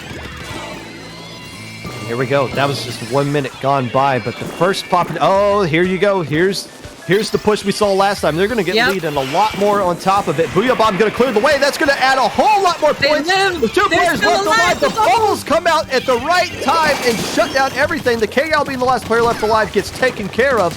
But there you go. And once again, I'm probably happy that I got the lead, but I honestly, if I'm the Mollywoppers, I should not care at all. No, that is a lot of time on the clock. This map, if there's this big special coordination about to come out, you cannot feel safe. With this much time left, nothing is safe. It's Rainmaker. You've seen what they did the last time, and it's happening again. 2 down, the hammer's coming out. The Mollywoppers have to stay safe here. It looks like the one player's trying to be seen here. They do manage to stop it. There was just no path. There was no path for the Rainmaker to go. The hammer was staying up there and getting splats, but they didn't have like a path for them to go. The Rainmaker had to forge it themselves, and that's kind of the difference. That's why you like having 16 points remaining. You can sacrifice a little bit of point on your side there, but that's the kind of push that I guarantee you Mollywoppers were super scared, except Smile starting to recognize where the flanks are coming from right now. That's something you pick up after around like at least the first minute. You'll start to pick up the couple flank routes that a weapon like a sploosh will start doing, and then you can start to penalize it so it won't give you grief later, but it's something to always keep in mind, and they do remember that from the last game that the sploosh did give them grief. They were trying to flank. This bucket here just adding some extra control, and it's a back and forth splat path in the middle, but it's just the sploosh left alive, and they do end up getting a trade. 2 minutes, 10 seconds left to go, and this is one of the few times since they've gotten the lead that the Mollywoppers have control of the Rainmaker, and they're saying, let's take some time off this clock, please. No more. 2 more minutes of this is too much. So they're just going to stay alive with this Rainmaker. If the opportunity presents itself to get a KO, they'll take it, but they're just trying to bleed off time. And the hammer comes through. I don't think it got the splat, but at least caused a little bit of confusion. 2 players now alive for Mollywoppers in a 2v4 situation. As it looks like mid is kind of turning back yellow, and there is another chance here for the Nuggets to start another one of these scary pushes. That's Sploosh trying to do again what it did before, and the Squeezer was actually under there too. Someone is staying underneath and throwing splat bombs up to try to catch out Mollywoppers, and this is just a lot of pressure happening right now, and bubbles coming out. Rainmaker could ride that. The missiles actually stalling the Rainmaker out. Smiles in the way. Yeah, beautiful missiles. Very well timed, and that's 3 down. It's just the Sploosh left. And great defense there by Mollywoppers. Like, that couldn't have been timed any better. That push was even more aligned than the first one. It looked like they had a chance to get a lead. So, again, Mollywoppers are flirting with danger, but they're getting away with it each time. Have control of the man advantage. Just one player left alive for the Nuggets. I want to find a way to grab that Rainmaker again. I want to make this a one-possession game. You only get one more opportunity at us, if that. Because this Rainmaker, it's too much time on the clock to try to stall it out. Technically, they could. Yeah. But I just want to get it down to like 30 seconds remaining, maybe 20, before the other team can pick it up, so that they're only stuck with one more push for the tournament. The amount that the Rainmaker just survived through in that corner, I gotta give credits to the junior there. I was watching them go back and forth in the corner from the missiles, the hammer throw, the bombs, just the very quick back and forth. That trade from Duck, just stopping the insta bubbles there, also as well. Well done. And this is it. Your tournament is on the line. Can the Mollywoppers close it out? And if you're look out, they're about to dunk it on themselves right now. This is nuts. The time is bleeding away. I don't think they have enough time to get a KO now, even if they hold forward against it. That is going to do it. The Mollywoppers swarm the Nuggets and dunk them out of the tournament, and they win a very chaotic set. Wow. Your April Lowing champions, the Mollywoppers. Congratulations, Mollywoppers, and this comeback story for a couple of members, because there was, I know, like I mentioned before, a couple of members from the Shiver Me squad who were kind of banned off here now has their own title win, so they have matched the rest of their team with this victory. Very impressive. Yeah, and again, just the roster depth being shown off by both teams. I question those counter picks. Yeah, those are the 2 maps you won on in the last set. Doesn't necessarily mean you can win on them the second time around. It's extremely difficult to beat somebody twice on the same exact map in low ink because the parity is so close. All these teams are right with each other. And yet another chaotic low ink for the history books. Now, before you guys leave, there is a special announcement afterwards. But before we get to that announcement, we just need to wrap this up. Credit to the Delicious Nuggets. Beta bracket champions last week to second place in Alpha bracket this week. Again, they had to play before the tournament even started this morning to even make Alpha bracket before they had to go and see if they could win Beta again. They won that best of 1 game in an underground match that nobody will ever see again to make it all the way here. Very impressive. But Mollywoppers, and credit to our old pal Corona Beer, who in the pregame show on Saturday claimed the Mollywoppers were going to win. I'll give you credit. You got it right here. The rest of the Pirate squad is now banned from low ink, along with the players from Snowfall, a part of that Mollywopper team as well. They've had a lot of heartbreak in low ink over the past several months. A lot of people finally celebrating that they finally escaped the low ink hell. Yeah, definitely congratulations to both teams, but of course we kind of need to sign ourselves off because there's something else happening, as I hear. But Popgun, real quick, where can people find you? You can find me mowing the yard, which I need to do pretty soon before it gets a little too dark outside. But I'm also going to be recapping everything you guys just saw on my stream tomorrow, the Popcast, 12 p.m. Eastern Time at Popgun 25. We got a lot of good stuff to talk about. This is a great low ink, so check it out or don't. If you don't worry. I don't like you either. Debbie, where can people find you? I'm pretty sure my stuff's pretty much there. Twitch and Twitter. Name's pretty simple, Debbie Doobie, but all the Hydra stuff, and we'll see those of you also, whoever's going to LTC in a few days' time here. Right. We'll see you there as well. And that's going to do it from all of us here at IPL, our Hitios for this tournament, myself, JPEG, and Hoenn Hero, Kraken Mayor being one of the tournament, the head of our IPL organizations as well, deserves a little bit of shout out. Our producer, who has done this for over 2 straight years now, of Low Ink's Ink Fairer. If you've always wondered what makes Low Ink stream so awesome, it's the fact that we have the best damn streamer in the business who gives us all these fantastic shots. Always appreciate the work behind the camera there, and all of the rest of our staff. We thank you for being a part of this edition of Low Ink. We only have 4 more Low Inks left before Splatoon 3. We got 4 more champions to crown. We'll see you guys next month.